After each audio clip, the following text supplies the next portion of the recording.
Welcome to Seen and Heard podcast, where everyone should be seen and heard. And my co-host tonight is Doug. Welcome, Doug.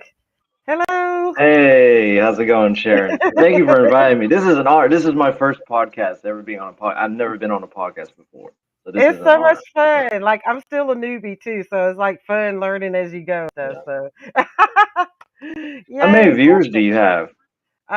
right Mhm. now we just came on, so we should get a couple. Like I got one listener that'll come in. He's like from the UK, and so our time Oh, difference. cool, He cool. always comes in. He's always like following. And then Bella might come in. She's like the lady you saw in the preview, the blonde. She comes in. Mm. She's funny. She's actually like she's trying to she's decolonizing and like deconstructing everything she was raised to believe. So Mm. she's an ally for us. She's cool. She's real funny, yeah. So tell us about yourself. Introduce yourself, Dave. I'm excited to have you here as a Uh, like Miss Sharon said, my name's Doug. There's not really anything much special about me, at least right now in my life. I mean, I'm an Asian guy. I'm ethnically Chinese. I had a very, I guess we should say, what's the word? unconventional. Un Unconventional, uniquely dysfunctional upbringing. Not the norm from what I mean, I guess no family's functional, but I guess what I'm saying is compared to most Chinese families and East Asian families I've met, very, very, very, very different So that's living in really the US. interesting, though. So in your household, they did not they told you about the mainland, but they didn't teach you your language or anything like that. You didn't. Um, Neither, both really. They didn't talk to me too much about like I don't know. I've only recently started learning about Chinese history a little bit, but it's like they'll tell me like family history. Like my great grandfather was a Pacific Railroad worker who immigrated to Canada, and there's a lot of Chinese Canadians. A lot of them go to the city of Vancouver. I'm sure anybody, if there's a listener from Vancouver, they know what I'm talking about. But not too much. Not too much. They didn't teach me too much growing up. So how you have siblings? So you have one sibling. How is your dynamic with him? I have two brothers. One of them's deceased, of course, but my older brother, we're very different. Like we agree on certain things, but then we're very different in personality. Like we argue a lot, which most siblings do. So what's the norm? I mean, what's new? So we're So arguing. how is this person like? Is he a lot more disciplined than you, or is he more Mm, stuffy? Or he's how should he's more. I don't know how to explain it. Like, I guess we'd have to see the diamond. I mean, I guess I could break it down, but that would be a whole podcast in itself. Like, if I, we have very different views. Like, we're night and day. That's how I'll simplify it. I don't know. We're night same and here day. with my twin. I have a twin. She's my only sibling, and we are complete. I mean, we're fraternal twins. I'm 7 minutes older than her, but although we were raised like together and the same upbringing, we're still total complete Mm, opposites. Now, like we just like you and your brother, we kind of agree on some things and mm, the same things, but we go about them in different ways. Like she's more of the she likes to keep up appearances type. Like not that that's a bad thing, mm. but she's more of a conformist, and I'm more of the kind of I'm a non-conformist. I Right. don't like to be like everybody else. Yeah, I hear that. So Well, there's a balance. our topics tonight, we're going to be talking about the manosphere. You're going to share your perspective. I'm going to speak on the perspective of some women. Not I'm not speaking for all women, Mm, but like on this topic of the red pill manosphere incel culture, the passport bros. That's actually I want to open up with a video because we're talking about the passport bros too, which is some kind of weird trend. I think you and I talked about that the other night about these guys wanting to go to other countries and stuff. Well, I'm gonna open up with this video. Let me see. Let me find this video because it's actually like when I first started hearing about the passport bros, because it's just another dynamic of these guys that like have issues with women. Um, this is like a new trend. So now there are women that are calling them out. They're just like, you guys have got the game messed up here. Let me see. I'm gonna start with where is And it? for your views out there, excuse me for my like conservative, like I'm a little bit more timid and more quiet because when I know something's gonna be put on the internet forever, now that I'm older, I try to be careful about what I say because the last thing I want to do is be getting like death threats or someone saying, "Oh, he said this," and they pull something up from years ago, and it's like, "Fuck," you know. So I'm more cautious when it's something public, but if it's like a private conversation and Right. assuming the person's not recording it, I'm less, you know, I'm more open, but I'll Yeah, try to be. I don't want to. yeah, you should. We should. We do. And I try to. Like, I try not to be overly passionate or like. Of course, Yeah. try not to use a lot of curse words and stuff. But Yeah. Because your um, viewers may be like he's so boring. Like, why doesn't he talk or why does he seem? I'm just like I'm more cautious now, especially when I've seen with cancel culture and what's happened to people when they pulled up stuff from the past. Oh gosh. right. You're absolutely right. You're right. Yeah. Especially at your age, you got to, because yeah, people pull up receipts now these days. Like nothing is Oh safe. my God. Nothing is If people safe. pull stuff up from when I was in my 20s, oh fuck, man, I would be embarrassed, but I'd just like kind of put it past me because it's in the past. But at the same time, I would be embarrassed. I would be honestly embarrassed if someone was like, I wouldn't even look at it. I'd just be like, look, don't put this in front of me, please, don't. I don't want to see it. My little thumbnails up here are so small, so I'm gonna open up with this What the lady. I hell? think, like my little thumbnails are so small, so it may not be. All right, Let me see. there's like this Okay, Okay, spam so a chat comment on of my like, video sent me down a rabbit hole I don't ever want to go down again. Passport bros are real. There's this group of like 7 black men on TikTok with like passports and saying they're going to other countries to find more submissive women. No. Do they not know they're gonna be black everywhere they go? Like an African American everywhere they go? Wait, where are these other countries? Are they going anywhere in Europe? Probably not. Oh, they're manosphere bros, which means they are strategically picking countries that are stereotyped for having very relaxed, if any, rules around these two things. So they're going to other countries not to find submissive wives, but to find women and girls that they. Yeah, nah. Don't. This is real, bro. What? so that was I was trying to get it where we were on there too. But yeah, so that's an introduction to what they're up to, what these passport bros are up to, which is mm, no good. They're up to no good doing that, and they think that people are stupid. They think these women that they're going to in these other countries, they think they're stupid. They're not mm. stupid. So have you Yeah, have I you mean, talked to I'm guys sorry. that are Go on. like bragging about that? I didn't know about passport bros until you actually told me the other day. I mean, I'm aware there's guys that go to other countries with the intention, like they're sex tourists, Mm. essentially. That's what they're trying to be. Like they Well, go to, this let's is like say, like, another level. yeah. So like this level, they're trying to. I'm a little bit confused. So So it's different basically, from sex tourists or sex packs, as they call well, them. it's that too, but they're basically Mm, okay. You know the trend where black men are like don't like black women. Of course, they don't like black women, right? So they're Right, always certain trying to individuals. rub their interracial relationships in black women's faces, which honestly black women don't care, but they want to make a Mhm. point of trying to humble black women. So this is like Right. another uh layer of the disrespect that they think that they're humbling black women, but we don't care.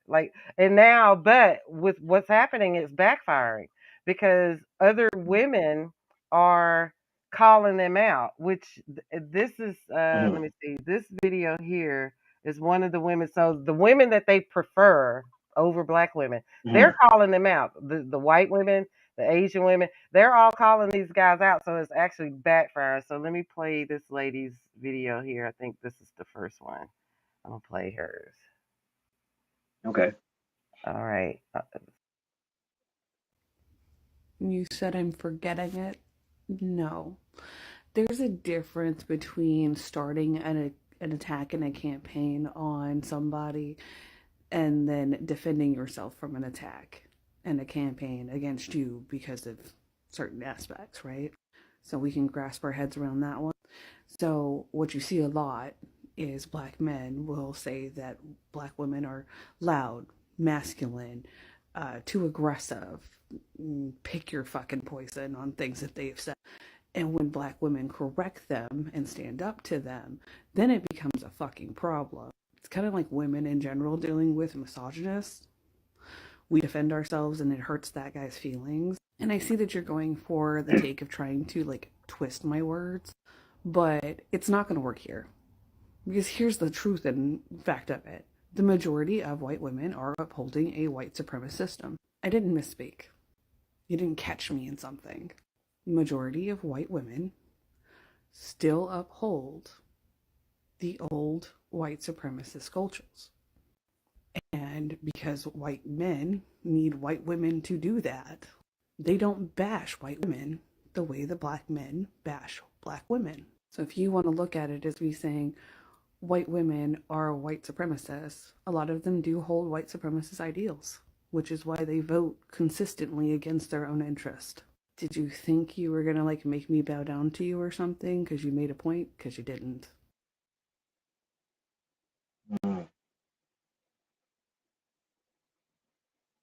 I know a bunch of you guys were mad at me for saying things about passport bros, and you don't have to agree with me, but tell me that this video is not the funniest shit you've ever seen. I'm all the way up. Nothing can stop me. Like, where does the guy with the passport card think he is going? The walking bridge from San Diego to Tijuana? Or like the 3-day carnival cruise with Tom and Debbie from Akron, Ohio, who go on their annual Christmas trip? He can't even fly out of the country with that. What the hell is he talking about?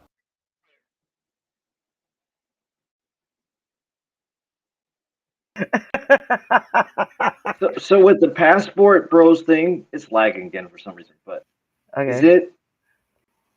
it like specifically only about black men or black guys that Well, but and the or thing is, or white men do it too, but white okay, men don't.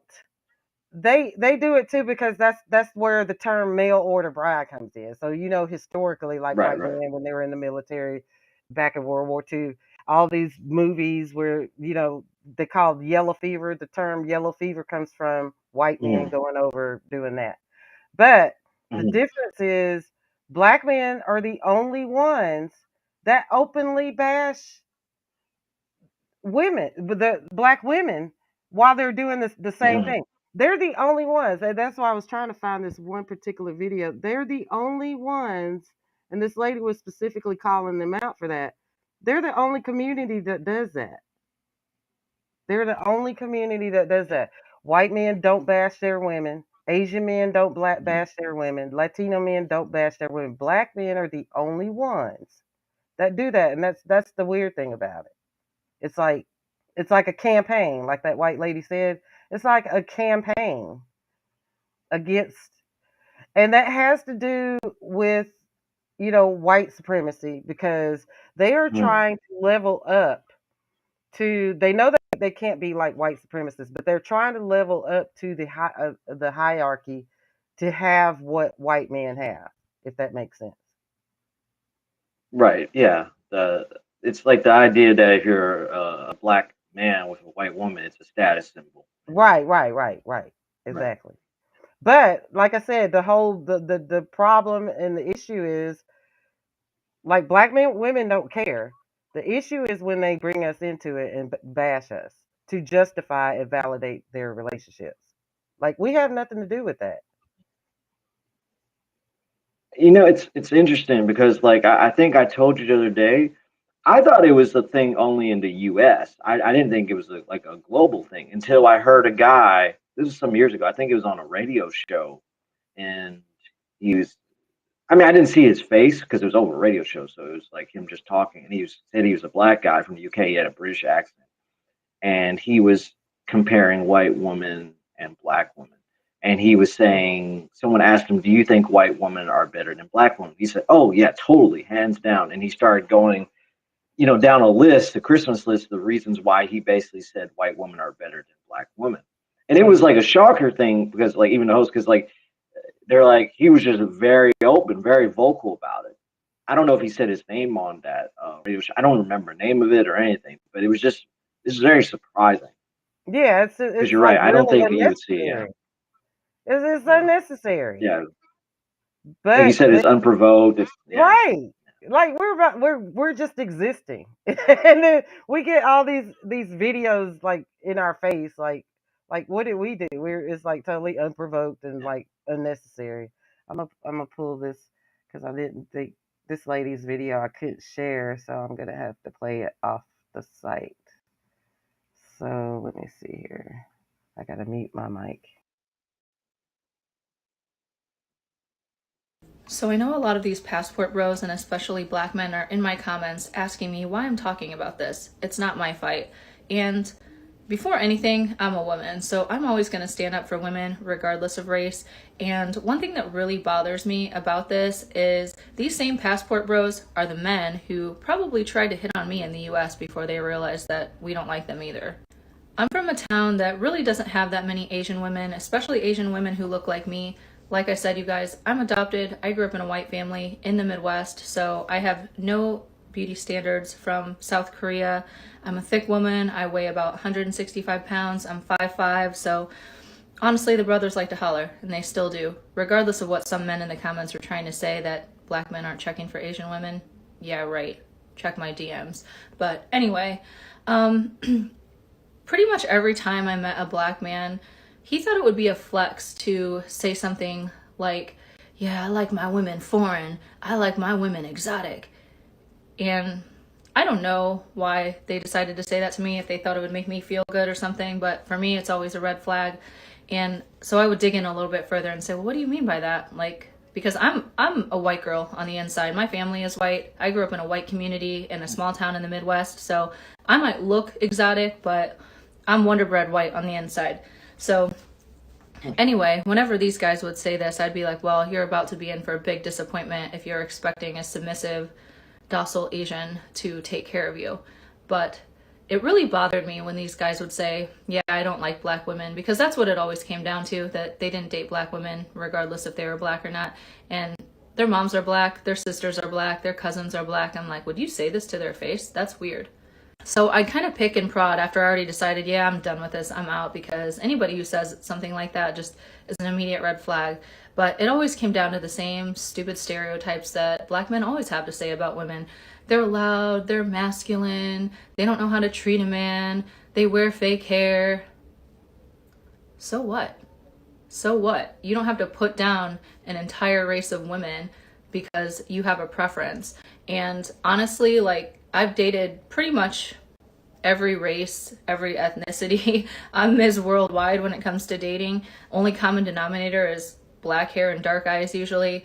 But I've never heard any group of men put down their own women more than I've heard black men do it in pursuit of other women. And I just find it really disheartening. And I understand why this divide is getting bigger, but I don't want to be a part of it. So I hate it, and I had to speak on it.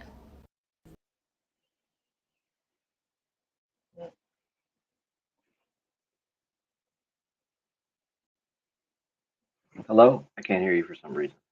Hold on. Okay, so I can't hear okay, you. so Oh, yeah, oh, I was muted. And so basically oh. she's been trolling them. Like she's had to make several videos since because they've been attacking her for making that video, which she has every right to make that video. But yeah, just like she said, no other community of men does that. Yeah, that is a very unique thing within the black community. Um, like she said she had a unconventional upbringing herself. Being now, I don't know how that feels to be an East Asian adoptee, like a Korean adoptee raised by like a white family. That has to be very confusing, like identity wise growing up. Hmm. I can't imagine that. So, Yeah, like my best friend, I told you she was Korean.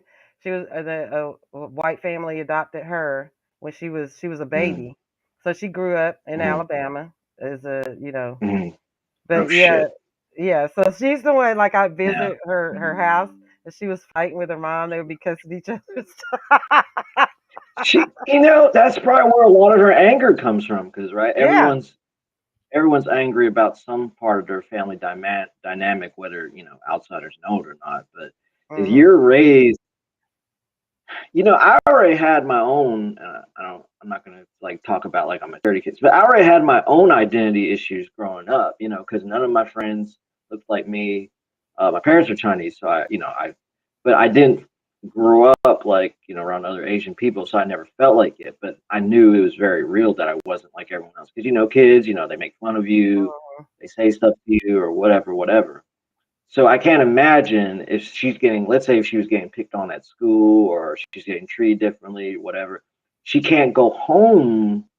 Hell, I couldn't go home to my parents and tell them that problem because they wouldn't understand. They if your parents are white and you're not and you're someone of East Asian descent, you can go and they won't understand you. And Mhm. the actor Steven Crider on the show Bling Empire, he was actually talking about because he was adopted by a white family. I think they're from Pennsylvania, and so Oh whenever wow. he get made fun of in school or kids would say bully him or whatever, they're like, oh no, this isn't happening, or they don't understand it because Right. they can't relate. Even my parents can't relate because they grew up around in mainland China and Hong Kong and stuff. So I can't. It's far worse though. Your parents are not don't look like you because they'll never understand Or just by or default. and the thing about that too, because the same thing goes with like biracial kids. Like in Mm-hmm, my family, because I was a black mother and they had a white father. Biracial mm-hmm, kids that are raised in a home with like a black mother, they are connected to their identity. Like Carrie and I made a point of raising them to know all of their heritage, the black and the white, you know what I'm mm-hmm, saying? So they were connected. But I hear all the time from biracial kids that were raised by white women and that had black dads because of like their black dads that was their preference and stuff like that. So they're trying to disconnect from their blackness. So they're not going to teach their biracial kids and connect them to their blackness because they're trying to get away from it for some sick reason. And of course, the white women they're with are not going to learn about black culture to connect the biracial kids to that culture. So a lot of biracial kids grow up resentful of their white mother, black dad dynamic. They grow up angry and mm-hmm. resentful because of that. I could totally see that. I mean, even if a white mother, even if she's great, she's the best mother that you could ever have, and she Mhm. tries to incorporate them into black culture, Mhm. she just it's just she just couldn't grasp the whole everything. It's just not going to work Right, like she that. couldn't because Like, she's yeah. white. But Even if like you she said, tried, if she yeah, tries, it'd be very that hard for her. still will give them when they get older, that still will give them a little more comfort and a more comfortable to be more comfortable Went mute for some reason. I to can't hear you. to to be more comfortable Oh, to learn about their black culture. But if they've got, I like you said, I could not imagine because I know how I raised my kids because I wanted them, no kids are going to be completely well adjusted, but I wanted them to be as adjusted as they could to their mhm, both of their heritage, not to pick one or the right. other. You know what I'm saying? Because they were both. Mhm. Yeah, that's a healthy way to do it. Like, but it's a hard thing. I don't know how that would, I don't have kids, so I don't know how I'd be Right. able to do that. I You know. bet. Okay, say if I adopted a child from Korea. If I adopted a child for me personally, I'm just speaking for myself. This is what I would do. If I adopted a child from Korea, I would Mhm. learn the language, I would learn the culture. So, and I would learn like their holidays. Like I know their holidays, their Thanksgiving is in September. Little things like Mhm. that. They have a different New Year and how they celebrate it. I would learn Mhm. how to celebrate those things with that Mhm. child to connect them as well as, with the American or the black culture or whatever. But they would have that as well. I would try to teach them some of the language. Of course, I couldn't speak their language fluently unless I learned it. But what little I would try to learn as much as I could to connect that child to their culture. Mhm. But that's a That's what rare I would thing. do. That's very, yeah. That's That's really what I would hard. do. But yeah, that's respectful. Yeah, that's respectful. Because it's not fair to, because like I said, I hear these horror stories from these adult kids, like I said, like the biracial kids with white moms, and then the Asian kids that were grown up that were adopted into white families and stuff. And I hear all these videos that they put out, and it's kind of heartbreaking. I mean, Mhm. in they try to portray that they're okay, but you can kind of tell they're still torn inside. But they're trying to tell these stories so that people could be aware. Two, if you're a white person or a black person, you adopt an Asian child, learn their culture. If I adopt an Mhm. African child, wherever country part of Africa they come from, it's different than being a black American. I would try to learn that culture for that child. Well, some people just want to. It's funny that you bring it up. Before we start going the podcast, I was talking about that guy's ex-wife, one of my friends, and how I couldn't Hmm. stand her. Well, she had a friend. I haven't met this friend who said that, and I was offended by this at the time, that she wanted to adopt a Chinese baby girl from China. Um, but she specifically said, "I don't want to have a baby with a Chinese man or an East Asian man. I just want to adopt the baby so I can dress it up and have it wear shirts and dress it up like a panda and a dragon." And all. I'm like, and I looked at his wife, and I'll never forget. I looked at him like, that's a fucking person. Excuse my language. That's a baby. That's not a doll. It's not a plaything. It's a living being. Your friend is an idiot. I think I said it exactly like that or something along those lines. And she got offended. I said that to her. I was like, yeah, because your friend needs to get a wake up call. You don't adopt babies so you can dress them up. They're people. They use them like an accessory. you Like know? I had this conversation with somebody Yeah. about the Kardashians. Like they had biracial kids, and I said when Right. I watch them and how they interact with those kids, they interact with us like a lot of those white women that have biracial kids. They treat them like accessories, like a purse, like shoes, Oh like what gosh. you're saying. You know what I'm saying? Like you're saying the white girl wanting an Asian baby, like an accessory. Like what? And it's not just a race thing. Like I think there's I forgot who said this, but this guy said, I swear, I think some girls just have a baby just so they can have something to post on Instagram. And I was like, dude, that's totally true. Girls in my age group that have babies or younger, it's like you think that this is a plaything. This is a person. Like you have to understand you're creating life. And most likely if you fuck up as a parent, and excuse my language again, And the they're child's end gonna up be screwed up. yeah, they're probably going to be a degenerate. Most likely not, because the parent hasn't. Like they just want something to post on social media just to show people. It's like, Now I'm not saying you shouldn't share child photos of your children, but some of them are doing it like you said, like it's a purse or an accessory or something to glamorize or something, not like actually like I remember I talked to this one woman. She did not care about her child's education. She just wanted to have a mixed kid. She's like, "Oh, I want them to be fashionable. I want them to be the cool kid." I'm like, "Don't you care about their education? Don't you even care about them being a decent person? Who gives a shit if they dress like Lil Bow Wow? Like what the hell?"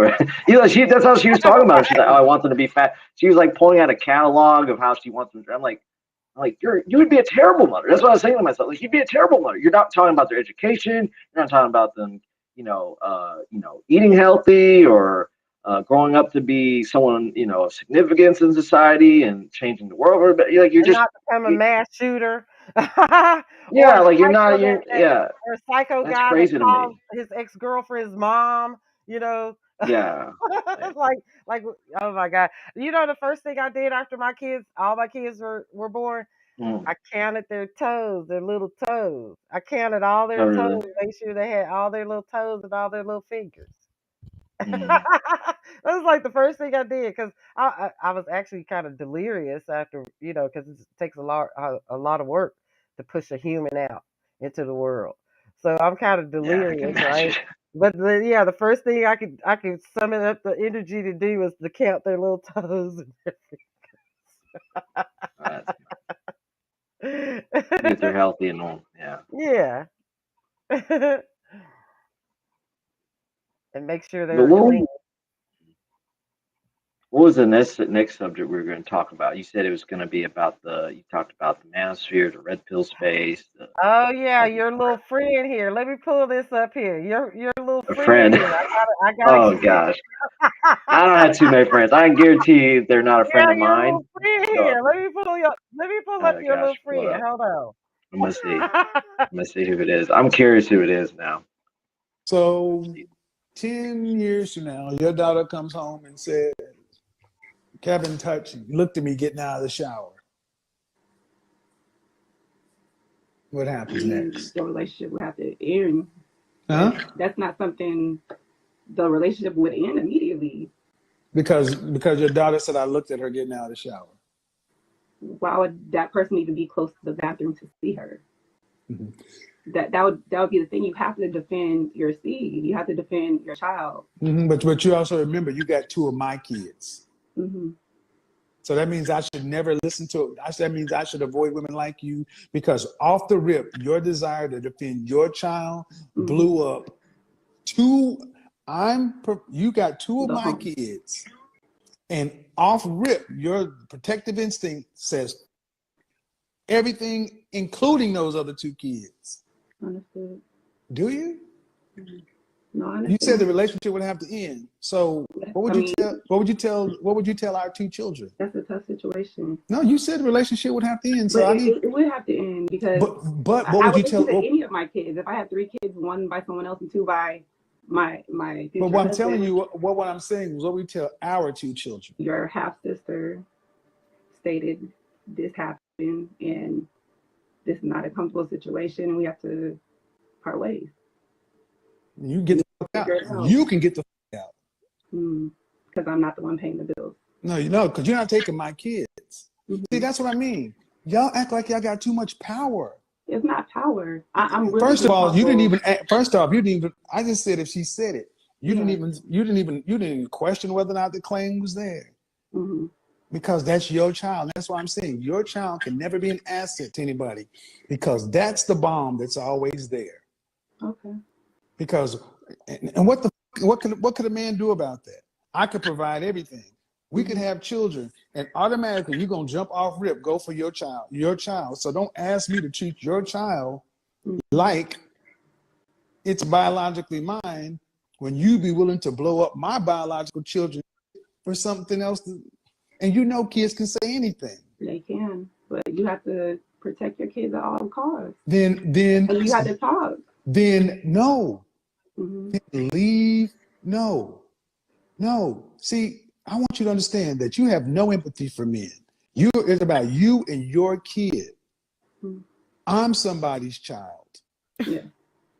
What about those children we have together? Ma'am, you're not right in this. I'm not debating you. We're debating the concept. Yeah, but you got to protect your kids at all costs. So then you need to go be with your child's father, and y'all need to work that out so that can never come up. So if you guys listen to that, that is so difficult to hear, but it gives you insight on the mentality, the sickness that a lot of his followers have. And that also is why that person that committed an act of terror is now behind federal bars, or he's in federal custody, and that side of the internet is being investigated by the FBI. But just so contemptible that you are trying to brainwash this woman into believing that you are the victim in a situation where a child is actually the victim. And we know more times than not, a child is coming to an adult, especially their parent, to tell them that someone touched them inappropriately. They're not lying. But he doesn't care about that. And see, a lot of his followers have that degenerative mentality. That video is why this person made this tweet. This person on Twitter, they made a series of tweets where they were saying that he's not to be mourned the way that you guys are trying to weaponize the way he should be mourned. A lot of people are saying, oh, you guys are celebrating. If people say, hey, what he said was so counterproductive, so vile, so harmful to women that I can't publicly mourn him. I'm not going to extend any empathy. People are like, oh, that's wrong. Well, he gave a laundry list of things that he has said. And so in this tweet here, he says this same Kevin Samuels that said kids lie when it comes to SA or M, and that a woman would be wrong to end a relationship going off the word of her daughter without questioning her, but he didn't hurt anyone. He just had a different opinions, right? So then it garnered a reply from this woman named Alethea DeVoe. She is a follower based on what was said on Twitter. She's a follower of him. She's a supporter of him. And all as time progresses, she says here, see, the thing is, they do lie. I know from experience because my own daughter had been sleeping with my husband when she was in middle school. I now have a grandchild that is also my stepchild because she was jealous of me. Now she has these YouTube videos defaming me. She also went on to say, and when me and my husband decided to stick it out with each other, that's when she wanted to play a beat card. Mind you, they had been stopped seeing each other for years by that point. So when I was reading a lot of her tweets, I was just like, is this real? I started to feel like she was a troll account. So I went to her bio just to get some background on her. And she has the Naker file here in the photo with her other sons that is by him. So they have children together. Her daughter is not by him biologically, but the three sons are. But what was very odd to me was that she had just joined in May. So, of course, a lot of people thought this was a troll account. But as you can see here, she says she's a mother of four, a grandmother, put God first, hashtag free Eddie. And you'll be learning about that very, very soon. So, of course, because the crap that she was saying, a bunch of people started dragging her as they rightfully should, calling her sick, saying this is a problem with male identified women, and saying that she and the husband needs to be locked up. And they really were holding her accountable. And I love to see it because nobody in their right mind for a second would believe that he's a victim, especially considering that her daughter was so young. But as I was saying, I was going throughout her account to try to verify, like, is this real or is this a troll account? And just reading some of her tweets, she's extremely male identified, especially Black male identified. This tweet, she's basically saying that when it comes to the Amber Heard and the Johnny Depp case, she said, when you're married, you become one. I'm old school. A husband is not capable of arguing against his wife. Amber simply disobeyed Johnny. So she said, you know, Amber was crocodile tears, and she said he's innocent. Women are absolutely capable of abusing their partners regardless of size. It can be mental. Some people is on Amber's side, some people is on Johnny's side. Either way, she's just one of those women that doesn't believe that women are capable of being victims even outside of this case, right? So here's some more tweets from her that prove that she is a fan, again, based on what this page is saying. So she says here, Kevin Samuels is a legend for what he has done for the Black community. I need a drink. This Kevin Samuels mess is not what I needed today. Kevin Samuels was right about women over 35. I myself, a soon-to-be divorced 38-year-old mother of four, have a very hard time finding a man that can handle all this woman. So, you know, a lot of people still at that point felt like this is a troll account. This is some man who's pretending to be a woman. So some of these people started clapping back at her. And this person said, your daughter, who was in middle school, aged roughly 12 to 14, was quote unquote sleeping with your husband, and you're saying she wasn't aid? And so she said, it's okay now. She's happy with her daughter. I've forgiven them both. Then this person went on to say, child, this is a troll, joined May 2022. And she said, troll, this is my real life. And she went on to post the article that contains his arresting information. And we'll be getting into that also. So the guy that originally made the tweet thread about Kevin, he said, girl, and she said, we have 3 beautiful sons together, but I'm a wonderful mother. She also went on to say, this was my husband, not hers. Peep my Twitter space background. She said, this actual daughter defaming me. It's true what they say. The ones that look just like you are the same ones who are the bad seed. So she went on to share her daughter's video link, and we will be watching that for sure. So somebody said here, you really think your daughter was sleeping with... Hello? I can't hear you. I So think you're on we're mute. not going to play Oh, that you're whole fine. thing. I'll Yeah. like at the end of our show, I'll post that link to that video in the description box if anybody else wants to watch the full thing. So basically, that was one of the things like I didn't like what he said. Like he said that if a little girl like that went to her mom and her mom was in a relationship with a man and said that her mom's boyfriend was inappropriate, he basically said, don't believe the child. That's disturbing. Yeah, that's how I understood it too. And Yeah. I was a little bit confused. I don't agree with what he said. I want to make that clear. I don't agree with Ken Sanders. I totally disagree with what he said.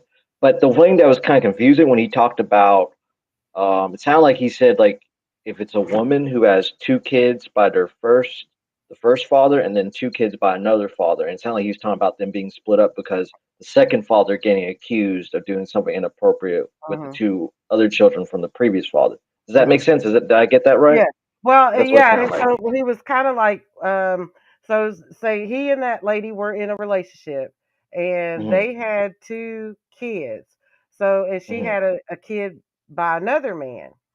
So Right. if the kid that by the other man accused him of being inappropriate with her, he feels that she shouldn't have believed the other kid because they have 2 kids together themselves. Like, no, who does that? Like she said, she is there to protect her kids at all costs. So that means Right. all That's of her fine. kids.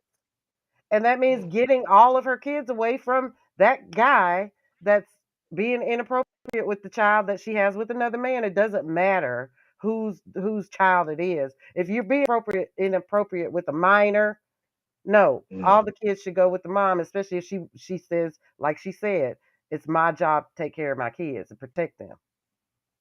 I totally agree with her on that. I would be on her side in that situation.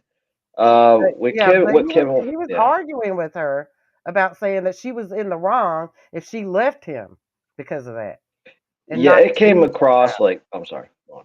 Oh, okay, go ahead. Yeah, it sounded like he was playing like hypothetical like victim about it. I completely disagree with him on that. And like I haven't shared this with you yet. I actually used to work with kids. I used to be a early Head Start teacher. Oh, Well, did as a you? volunteer.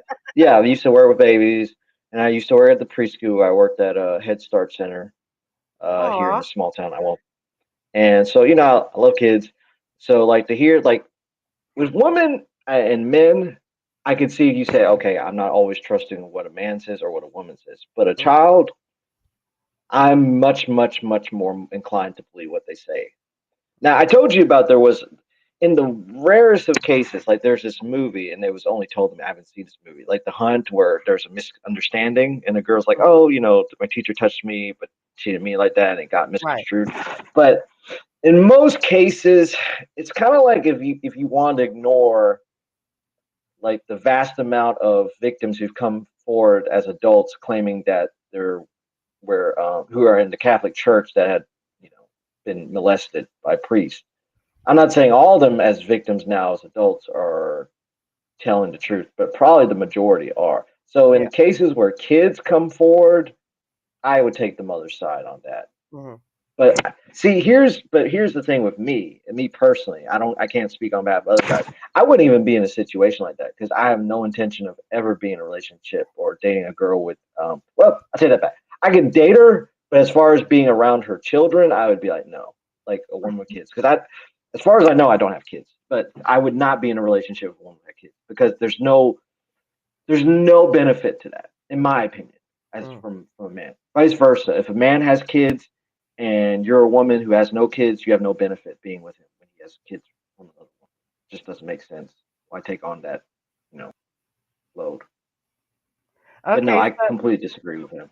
so that and like I can't I don't judge anybody for that too, because like I said, especially now these days, a lot of people don't discipline their kids.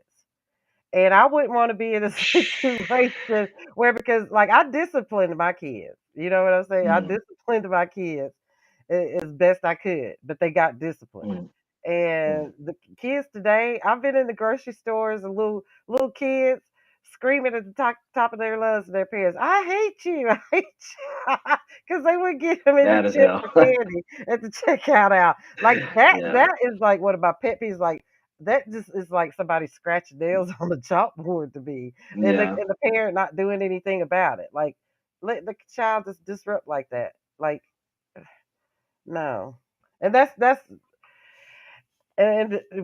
like a whole nother deep dive into, like, Yeah. when you get to talking about parenting and stuff like that, the government has stepped in and not Mm, allowed parents to discipline their kids, because now the kids have, like, I'm going to call the cops, I'm going to call CPS or whatever, for any kind of, if the kid doesn't it's want to be crazy. disciplined, they could just threaten the parents and say, I'm going to call the state and tell them that you abused me because they don't want to be disciplined.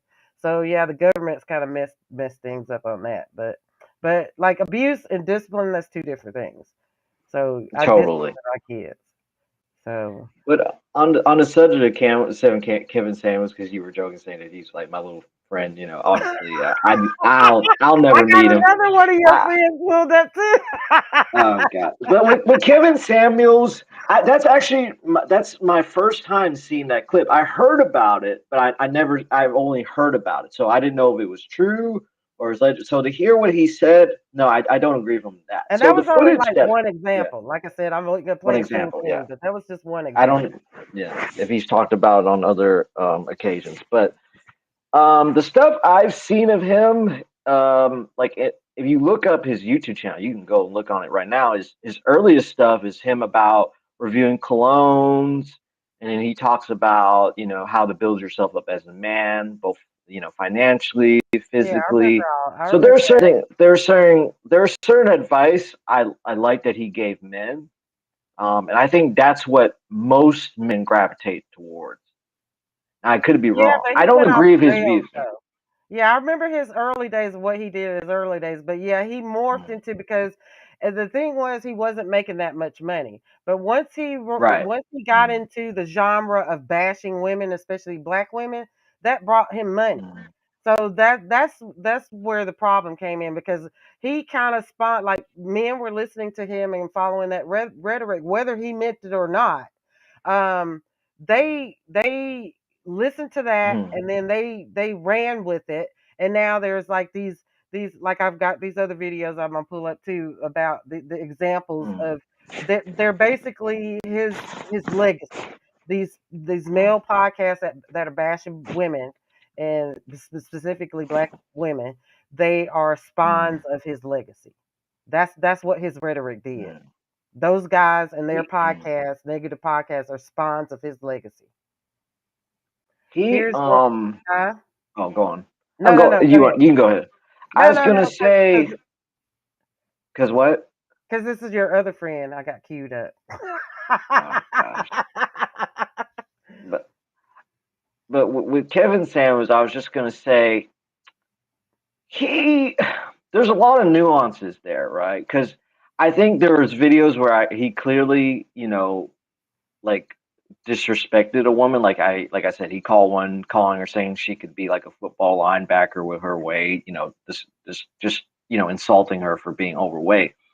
And I guess like anybody else, he was flawed for sure. But some of the stuff he said, the woman was like stuff that, like, if you turn the tables and if he was a woman, he told a guy, look, you have 3 kids by 3 women, you're broke, you're fat, you have nothing going for you. Essentially, you can't expect to have a woman who's a supermodel who makes this kind of money or has this kind of lifestyle and has no kids. And that's essentially what a lot of those women were saying. They're saying, I want a 6 foot man who makes at least six figures and, has a six pack, right? And a lot of them said, I want to sit, and they would mock men, some of them, not all of them, who have regular jobs, are police officers, firefighters, engineers, or whatever, things that they thought were beneath them. But a lot of these women that criticized or, made fun of those types of men, they didn't qualify for them themselves, which I thought that was crazy. Like one of them, she was not an attractive woman by my standards, at least. She already had I think she said at least 4 kids. She might even had 6. I don't know what she did for work. I knew she told him she didn't. It wasn't anything where she got paid a lot of money, and she described the type of man that she wants as basically like a Tom Brady type, and he's like, that's never going to happen. That's out of the realm of reality for you. And to me, like I said, he was flawed. I don't agree with a lot of the things that I've seen him say. But then there were some things he said that I'm like, hell, if you had a good male role model in your life, like a father, an uncle, or a brother, they would tell you that's not realistic and you need to wake the fuck up. I would tell my own sister that if I had her. If if she already had 3 kids by 3 guys, she's has a criminal record, can't work, whatever, or she's got a job working, at the chicken plant or whatever. And she's like, well, I want a guy who's a pro athlete, who's a multimillionaire and looks like, this like a supermodel. I'd be Right. like, wait, Well, yeah, it's and not I gonna get happen. that. I mean, I I get don't. that because Yeah, there's delusion for men and women that have those right. kind of standards, right? So Totally, I totally. totally get that. But and in same sense, there's a way, like, yes, if you're trying to help and be critical of someone and trying to help them, there's a way you can say things. You don't have to be Right. aggressively ugly to a person, like attacking their looks and Mm, things like that. There's still ways that you get your point across without doing that. that's true. That's And true. he and the I re think the and he way, yeah. yeah, and he manufactured a lot of that to for profit, basically. That's what he did for profit. Because say It's yeah. I yeah. think so. So that's the point I was trying to make. Like, I didn't like his tactics, and then like I said, the guys that followed him and listened to his rhetoric and how he handled those kind of interviews and conversations, they taken it to different levels. Mhm. Like now, basically, he is Mm. the father of his legacy has led to what we're dealing with now with these They call incels. him. What did some of the? Well, I don't. Like I said, that incel word gets thrown around. But The they incel. call him the. He's They a call him the. What do manosphere. they call him? They call him the Godfather of. What do they call him? The Red pill, Godfather, manosphere, whatever. The something it like that. man. But yeah, he. Well, not all of them are ins. But the thing about him is he had the same kind of energy for men, and I think the problem, if he could do it over again, and I don't know if he would agree with this, but I think he should have toned it down with his female clients, with lady clients he had, or viewers, right, that would call in, or because Yeah, he that's was what I'm making saying. money There's doing this. ways of Yeah, saying things, but he did it as ugly as possible because that made him yeah. money. If you watch the videos of where he talks to men, he talks to them pretty, like he talked to one guy. The guy was like, I think average height, he was like 5'9", 5'10", and he said he was like 285 pounds. And and Kevin Samuels, it's actually funny. I hate to say it, it is funny. It's one of those things you don't want to laugh, but you can't. He's like, so you a fat motherfucker then? That's what he said. He said, and you make, I think he said he only makes like $10,000 a year or something like that. And he's like, do you got a big dick? And he's like, Oh, I remember that. Oh yeah, my yeah. god, It that's was from like totally cold. It was like it was I remember raw, but when it that was like, and he happened. was saying, he's like, your wallet's small, your dick's small, or something like that, or whatever he said. And he was saying, and But you're okay. wanting, yeah. So You remember that glitch? Remember his little glitch? glitch? No, I don't You know. remember he had a glitch. Okay, so after that interview where he was talking about the man's, body Yeah, part, then yeah, there was like the thing, the internet blew up. He's gay. He's really gay. Look at him, he's yeah. gay. So after that Oh, happened, he had a glitch. This is what he called a glitch. So he was doing a podcast in his room, and there was some dude in his bed, he called Oh it a yeah, glitch. and that was the accusation that that the late Kevin Samuels was gay. I Yeah, don't know if they're that's like, true. I he didn't called it look a into that glitch. I rumor. believe he was I gay. didn't I look into believe that he was rumor. in the alphabet family, rainbow family. But that was funny that he got caught. He got caught What? on there with his I glitch. haven't seen He this called him a video glitch. or photo or whatever that accused him of being a homosexual. Either way, I wouldn't care if he was gay. I think it's kind of. But I mean, now look, yeah, now see, like I said, people when that happened, especially with his reputation, and like we were talking about earlier, you got to be careful how you yeah, present yourself on the internet, because people gonna pull yeah. up receipts. Well, people went way back, and they started pulling up receipts. Yeah, you gotta be careful. Yeah, that's true. I mean, people could pull stuff on me, and They pulled up I all mean, kind of receipts. Get the glitch. You he didn't see the went glitch. on. No, I haven't seen it, but I heard him. I heard Kevin Samuels in an interview where it got brought up. I think he was on Vlad TV. I like those interviews, and he got asked about. I don't know. I don't remember what his response was to it, but basically he said, "No, I'm not a homo." You know, They called if it a he glitch. is that funny to you? That's It good.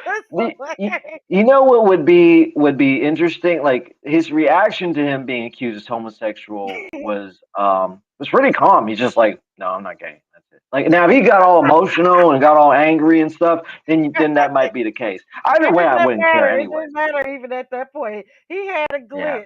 We called it a glitch. That was yeah. his Oh, really? That's funny. glitch. So who's the next little friend that you wanted to show me that Okay, I hold bet on a it's second.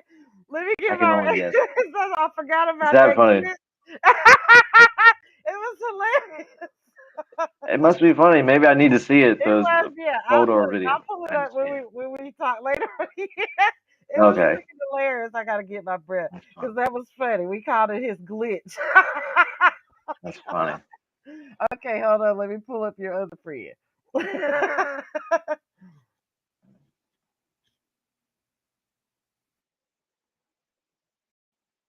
Oh, jeez. Video surfaced on the internet. It is a video of the famous podcast host Joe Rogan saying the N word repeatedly of his show's history, just saying it with the hard R, might I add, and then also a separate video of him referring to black people as apes. It's pretty disturbing, very shocking. We're going to get straight into the videos here. If you do have a problem with the N word or you're very sensitive to language, then I do advise you to just like skip this video. But let's get straight into it. Like, you know, The nigger thing. yes. Saying the word nigger. I already said nigger. D is just like nigger. Saying nigger. She's calling you a nigger. It's like this Boy, that he's a nigger, and starts calling them niggers. Word nigger. There should be a word like nigger, especially like the word nigger. That's our nigger. About niggers. He says Hold on, time out before we even get further into this compilation. Damn, he is dropping the N-bomb pretty hard here, dude. I know he's catching crazy heat for this, honestly. This is sad. But damn, I thought people just kind of knew better, especially like on a public podcast for the whole world to hear. Like, I'm sure people, you know, say the N-word all the time in the privacy of their own home or just with their friends or whatever when no one's around. Which, hey, do what you do. If a tree falls and no one's around to hear, it doesn't make a sound. You know what I mean? But damn, let's get back into it. guy a nigger. And then or niggers. Start saying nigger. Allowed to use the word nigger. Out the word nigger. See nigger. Word nigger. Say nigger and you couldn't say nigger. And most nigger. God damn, Joe. Yeah, that was intense. So, like I said, you're in America. We know about verbal conduct. Like, I think everyone knows not to say that word. Like, that's just kind of common sense. It is a really tricky subject because, you know, maybe these video clips are a little out of context, but still, even when referring to it, you should probably just refrain from saying it. You know, maybe he was saying, oh, this guy said the N-word. But like, dog, just say the N-word. You know, people, you know, feel a type of way about it. You don't want to offend people. It's very touchy. There's a lot of history attached to that word. It was obviously used to demean and degrade black people from, you know, all the way from being enslaved here in America. you should probably just not get your hands dirty with the word, you know, just play it safe and just refrain from saying it. Like I said, now there also is a separate video of him referring to black people as apes. Now this one, I can't really have you back on this one, dog. Like the N-word, you know what I'm saying? I can give you a little bit of leeway by saying that maybe you were just repeating what someone else said. But in terms of calling black people apes, like, bruh, let's just get into that next clip, dude. No white people. Says, okay, take me to this one. And the guy goes, okay. I goes, is that in a good neighborhood? He's like, oh, yeah. Guy barely speaks English. He takes us there. We get out, and we're giggling. Oh, we're going to see Planet of the Apes. We walk into Planet of the Apes. We walked into Africa, dude. We walked in the door, and there was no white people. Let's watch it again. No white people. Says, okay, take me to this one. And the guy goes, okay. I goes, is that in a good neighborhood? He's like, oh, yeah. Guy barely He called it a nigga neighborhood, bro. We get out, and we're giggling. Oh, we're going to see Planet of the Apes. We walk into Planet of the Apes. We walked into Africa, dude. We walked in the door, and there was no white people. Damn, so he said the nigga neighborhood is walking into Planet of the Apes. Damn, Joe. Like I said, I can't have you back on that one, bro. That's some racist shit. Please share your thoughts in the comments below. Like, I wonder how you feel about just the N-word in general, and in particular, how you feel about, I guess, not a person of color using the N-word. I'm really interested to know everyone's stance on this topic. And then also, guys, so, you know, this just came out, and he was catching a lot of heat for this, as you can imagine. He did release an apology video, so let's watch that now. It was a little disingenuous to me, kind of half-assed, but we're gonna get into the video. Hello, friends. I'm making this video to talk about the most regretful and shameful thing that I've ever had to talk about publicly. There's a video that's out that's a compilation of me saying the N-word. It's a video that's made of clips taken out of context of me of 12 years of conversations on my podcast, and it's all smushed together, and it looks fucking horrible, even to me. Now, I know that to most people, there's no context where a white person is ever allowed to say that word, never mind publicly on a podcast. And I agree with that now. I haven't said it in years, but for a long time, when I would bring that word up, like if it would come up in conversation, instead of saying the N-word, I would just say the word. I thought as long as it was in context, people would understand what I was doing. I was also talking about how there's not another word like it in the entire English language, because it's a word where only one group of people is allowed to use it. See, now this is where he honestly loses me. He was doing okay there just by saying, oh, I thought it was okay. But now, this is what I don't like when people apologize and they try to justify their actions, and then they try to like make a point and be right. Because then it's not an apology. It's just you saying, oh, I'm going to tell you guys sorry, but let me tell you the actual truth behind my feelings, and let me tell you why it's okay. So that's where it gets kind of raggedy, bro. So let's go back just a few seconds. Because it's a word where only one group of people is allowed to use it, and they can use it in so many different ways. Like if a white person says that word, it's racist and toxic, but a black person can use it, and it could be a punchline. It could be a term of endearment. It could be lyrics to a rap song. It could be a positive affirmation. It's a very unusual word, but it's not. See how he said it with conviction, like, oh, but a black person can use it, it's okay. So pretty much he's trying to say he doesn't agree that, you know, only a certain type of people should be able to say the word. And so here's the thing, like, you have to understand, bruh, that word was created by white people to degrade and to demean black people, and to classify and categorize black people is, you know, less than human beings. And so what black people did was they took that word and they tried to turn it into a positive amongst themselves, you know? So they're trying to like take the poison and the toxic out of the word, and yes, sometimes use it as a term of endearment to say like, you know what, this is what the white person wants to, this is what white people want to call us who are racist, but you know, we're going to take the word back and not let it have as much venom and not let it affect us as much.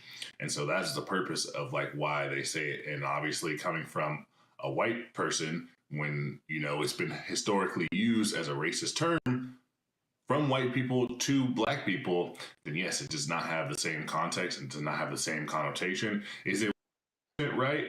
Probably not, but that's just, let them have that word, bro. They were obviously, black people were enslaved for 400 years, bro. And then after slavery, they still didn't even have the same rights as white people. So it's like, can they get one word? Obviously, black people historically have been at a disadvantage. Black people weren't allowed to buy property. Black people weren't allowed to get the same education. Black people weren't afforded a lot of the same rights. So white people had an enormous head start in life. Like, let black people at least get that one word. You get me? They didn't get anything else. Families raped, tortured, suppressed for years, and no reparations. They didn't get anything to help the black community. Like, yes, do we have equal rights now? Of course.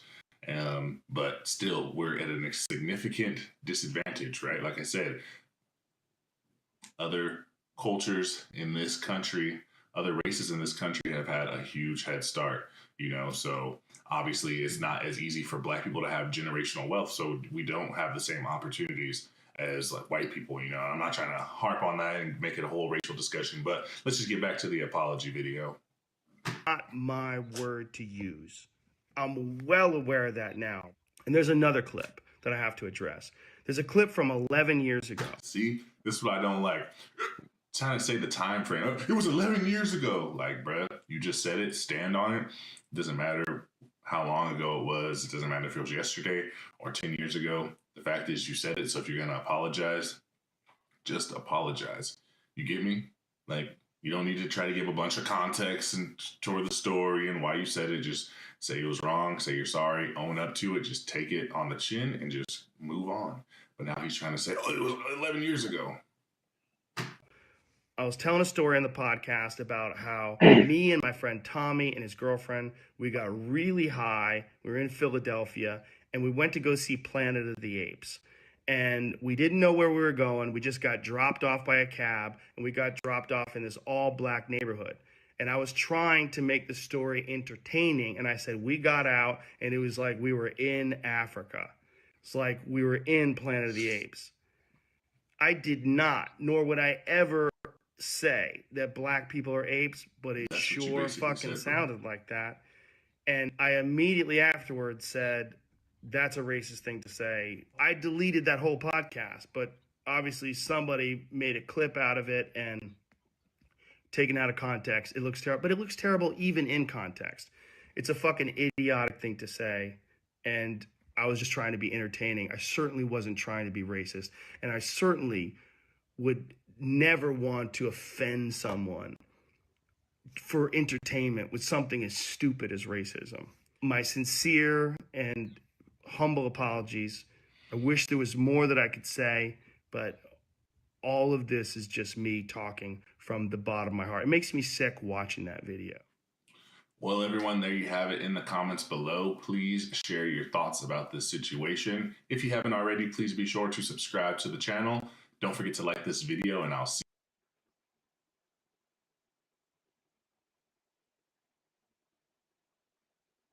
you. That's been circulating. It's the trip. So, white guy comes up to the door. Okay, one key thing that he said that stuck with me. The Rogan in the midst of that, whatever he called an apology, he kept saying that, and this is how white people think and act. Okay, they don't like people. They hate being told no, especially from other cultures. They hate just in general being told no. Okay, so he kept harping on there's only one group of people that can use that word. Like, okay, he feels his white entitlement that he feels like white people that they feel entitled to take everything and use it any way, shape, or form, or whatever. That's part of their entitlement. Apparently, it's in their DNA. No, and also not all black people like that word. I, for one, personally, for myself, I don't like that word. I don't listen to songs with that word. I don't use it in my personal life. I don't use that word. I don't like people around me using that word, even if they are black. I don't like it. I don't like the word.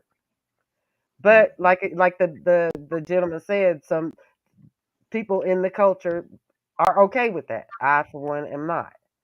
But like I said, that key thing with what Rogan kept saying, what kept harping on, his white entitlement.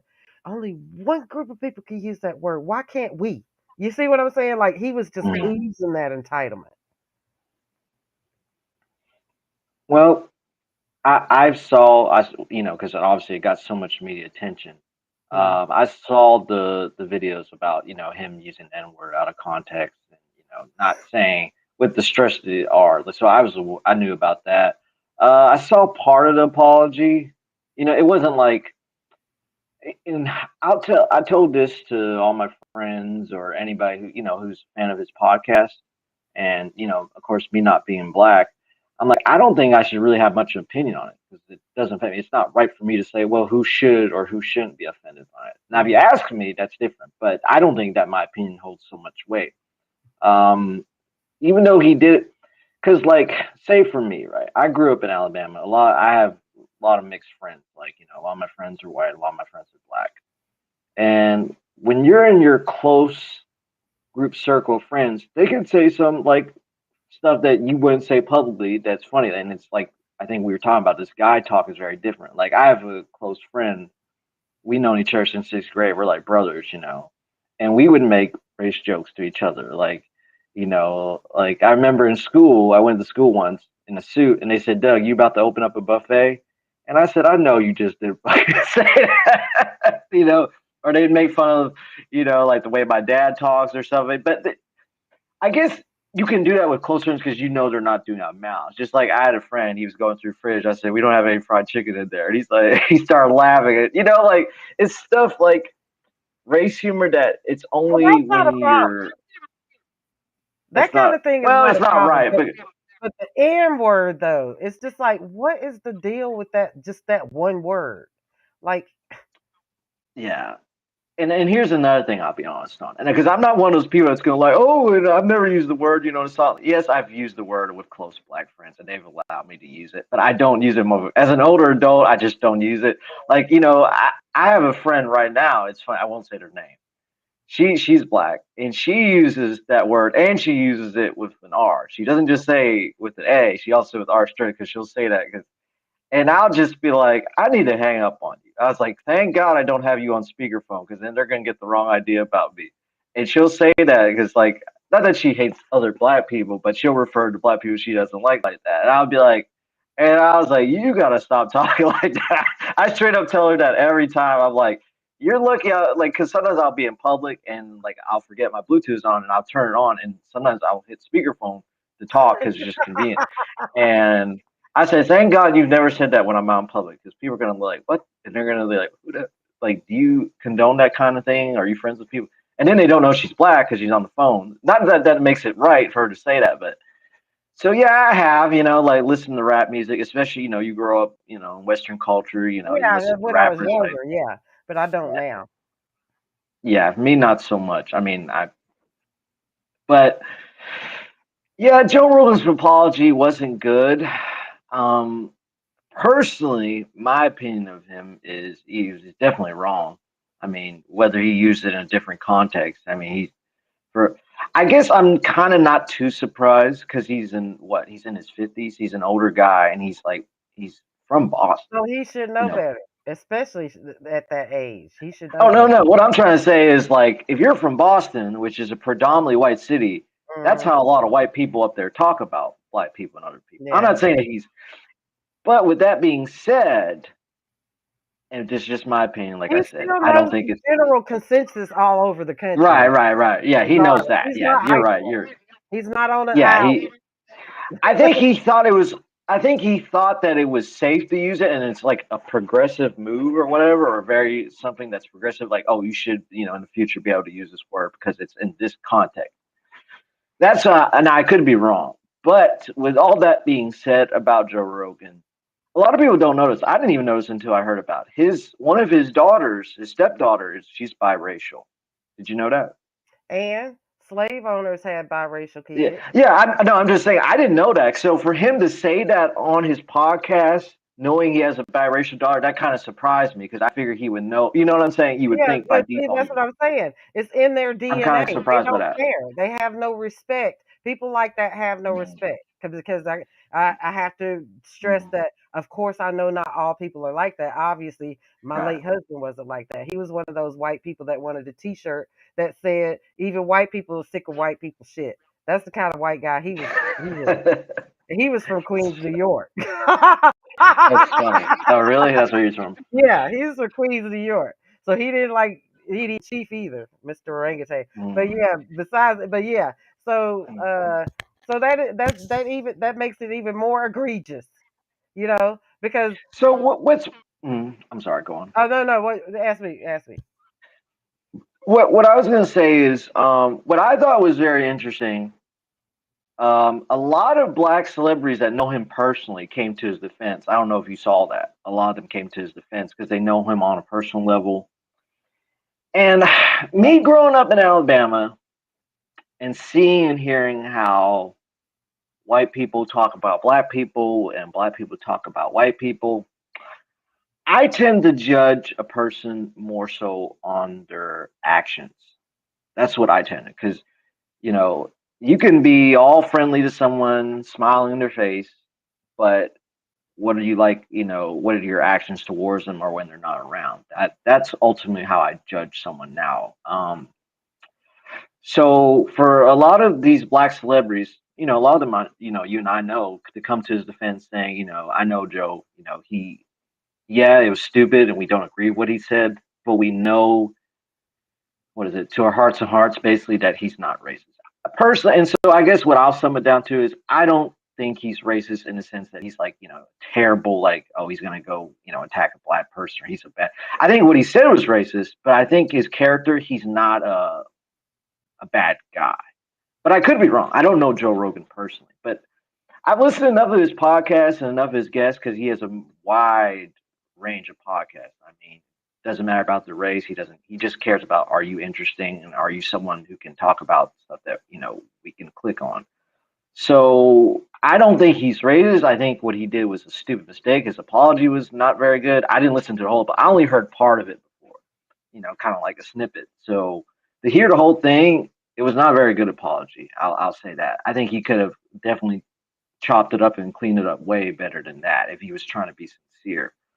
Um, I just know there was one particular UFC fighter that came to his defense, and Joe Rogan was crying about it because that would come to his defense like that. I don't know why in that particular case, but I just see how he carries himself with his guests, and I observed that.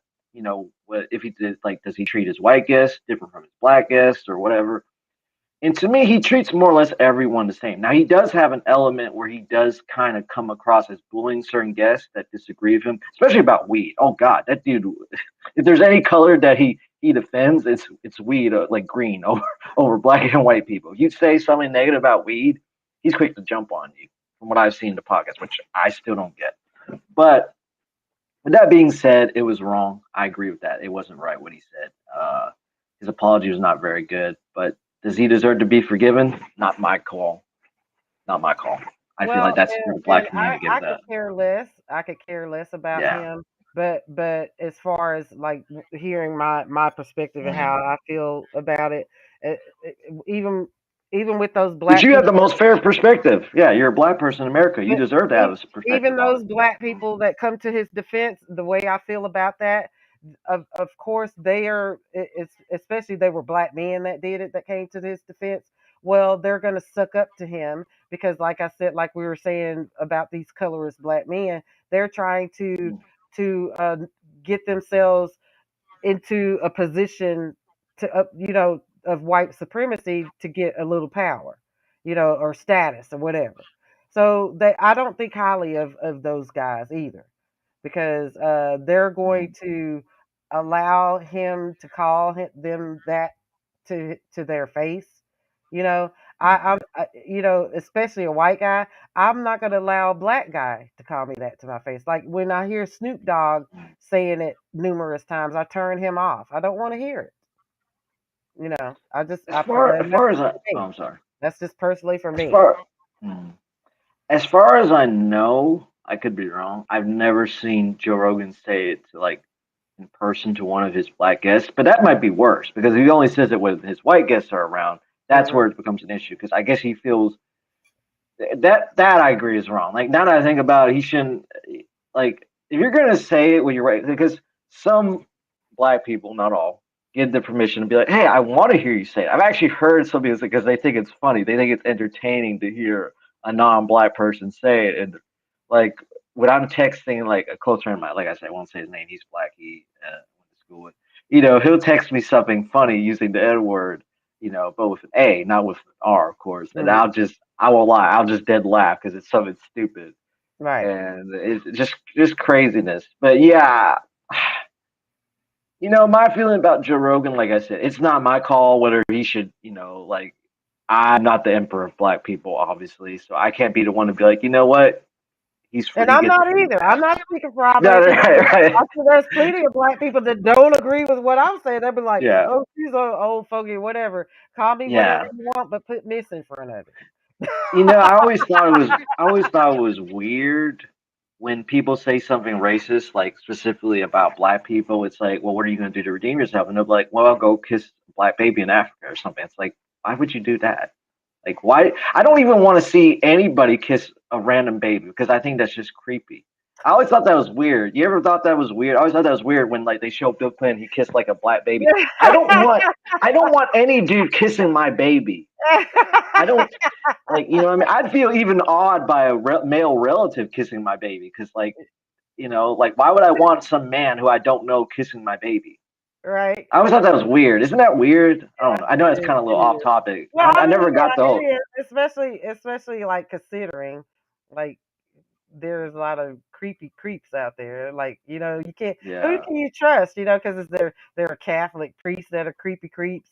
There's like, you know, regular church preachers that are creepy creeps over kids. Remember that because what a few months ago, the Southern Baptist Church, there's a big SA scandal over how they abused. Oh, really? Yeah, people. It was like as big as the Catholic Church scandal. Like, yeah, that's going on in the Southern Baptist Church. Like all these preachers and stuff. Yeah, so yeah, it's kind of creepy. But yeah, like I can see if you like gave a kid a hug or something. Like, yeah, that's. Let me pull up one of your. Let me pull up this video here. This is another one of your friends. Hold on. You keep calling to my friends like I know them. Have you heard of someone called Andrew Tate? Yeah.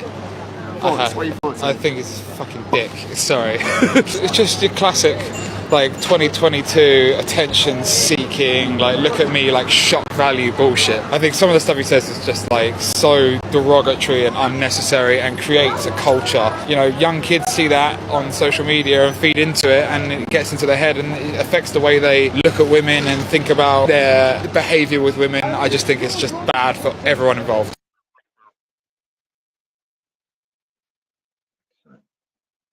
I thought you were actually going to pull. I can't hear you. Your mic. Who is Andrew Tate and why is he a dangerous person to be giving a spotlight to? Let's start easy. Andrew is a self-proclaimed 4-time world boxing champion who now runs a business that will help you get rich and graduate Hustlers University, while his Instagram is a library of flashy cars and private jets. But he's also kicked out to Big Brother after a video emerged of him beating a woman, allegedly under investigation for human trafficking, and said 40% of the reason he moved to Romania was to avoid sexual assault allegations. This guy is everything we should be teaching young men not to be. The ridiculous lines of things he said include, if your man does cheat, the most stupid thing you can do is leave him. And his views on women really do take it, and good on XQC for calling him out. He's clearly a desperate and insecure individual, and usually we can leave those people to ramble in the corner of the room. But his views are downright dangerous, threatening to promote toxic masculinity around the world, as well as strip back years of progress made on equality. And Aiden Ross & Co. should be denouncing it and steering well clear. What's so funny? I'm surprised you're laughing. That's not what I was expecting. Was you laughing? I thought you What, my laugh?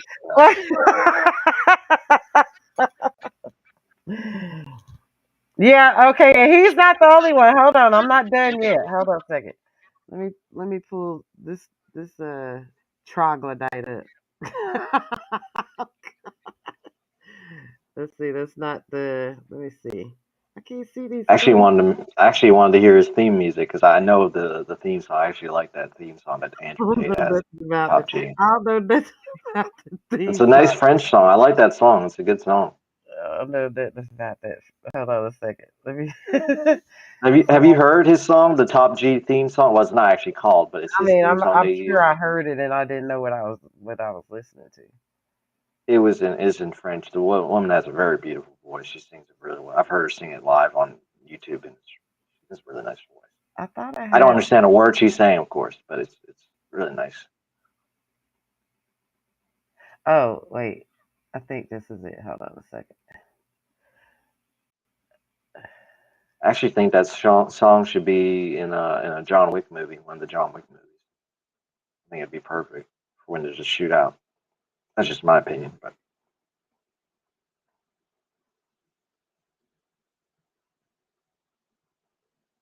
Sister and I, we don't really talk. We don't talk because she goes to feminist rallies and believes Trump's racist. I know. How can Andrew Tate have a low IQ sister? I do love her, but I believe in general, a brother and a sister relationship, you can get along with your sister, you can talk to your sister, but when I see brothers and sisters who are really close, it's super weird. So me and my brother, we're obviously extremely close. If you know either of us, you know that every single day we're together. We do not go anywhere without each other. We have one bank account. We work together, train together, live together. It's going to be that way for the rest of our lives. I don't care if my brother fucks my girl. I don't care if he crashes my car. I don't care if he sets my house on fire. He is my brother for life. Very recently, I was dating a girl. She's like, me and my brother are best friends. Talk about. I have nothing to talk to women about besides either sleeping with them or... wait. Yeah, that's it. I'm talking to you eventually soon, or we so I continue to talk to you. So I have no interest in talking about anything else. Oh, tell me what happened in Vampire Diaries today. Like, what does a brother and sister say? Now, I have a sister. My sister and I, we don't really talk. We don't talk because she... oh man, that's actually kind of funny. I can't hear you.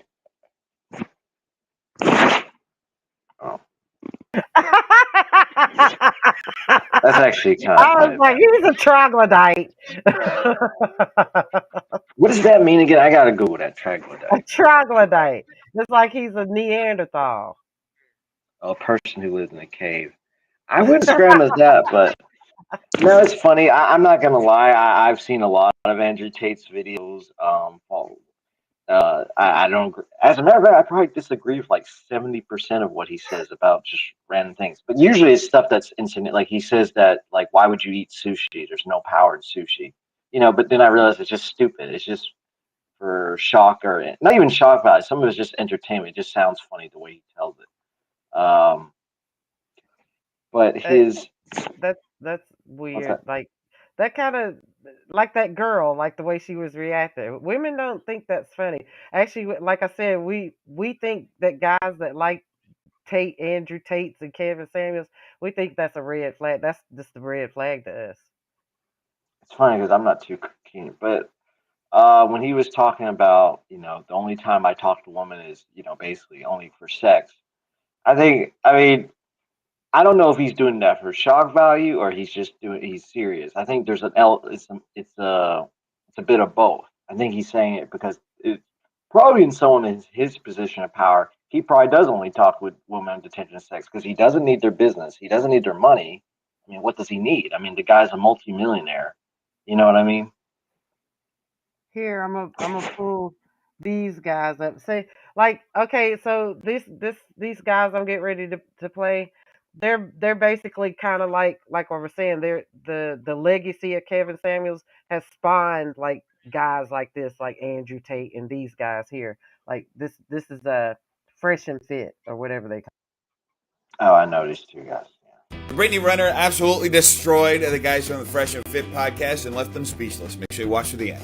Well, Can you tell us a little bit about yourself? No, I think you know more about me than I do myself. So you're saying... No, obviously you do, though, because you said that you warn guys about girls like me. So tell me about girls like me. Just Humor me. in general. Like, I mean... Well, no, don't women in general, because you literally specifically said before we got on here that you did say that you warn guys about girls like me. So now that we're face to face, what kind of girl am I? You're not special. You're like other girls. I'm not special. You're like other women that are. So what makes you special then? I never said I was. But you're gonna say what makes me different from like a lot of women operate the way you do. And how do I operate? In general, what I just said before, women, it's a dance between the two genders.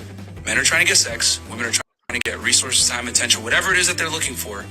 And a lot of girls play the game better than guys. We talk about this openly on the podcast, and we're teaching guys how to not necessarily get finesse and get what they want out of girls. Because my first question to you is, what do you gain from telling girls that they're not special? How does that make you feel? I mean, I know everything is a joke, but I'm asking you a real question. So how does it make you feel? Because if I say that does something for me, right? If I insult you, or if I tell you you're not special, you're forgettable, what does that do for me? No, but that doesn't, that's what I'm saying. No, but I'm saying, what if I call you, if I just say that, again, you're forgettable. That's why I didn't want to do your guys' podcast. Forgettable. Hate the setup. The name is underwhelming. I didn't really see the value in it. Right? Okay, that's how I feel. Right. But, so, that's fine. But, for me, that's okay if it wasn't a fit for me. But I also don't need to, in a way kind of try to devalue what you guys have going on. Because at the end of the day, I may not agree with anything you guys talk about. Well, that went well, huh?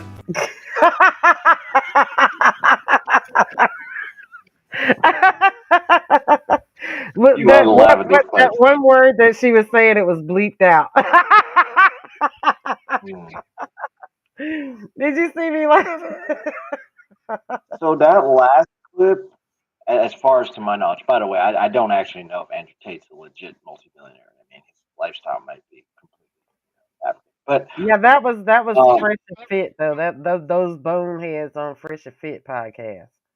Yeah, Myron Jones, which isn't his real name. They're troglodytes too.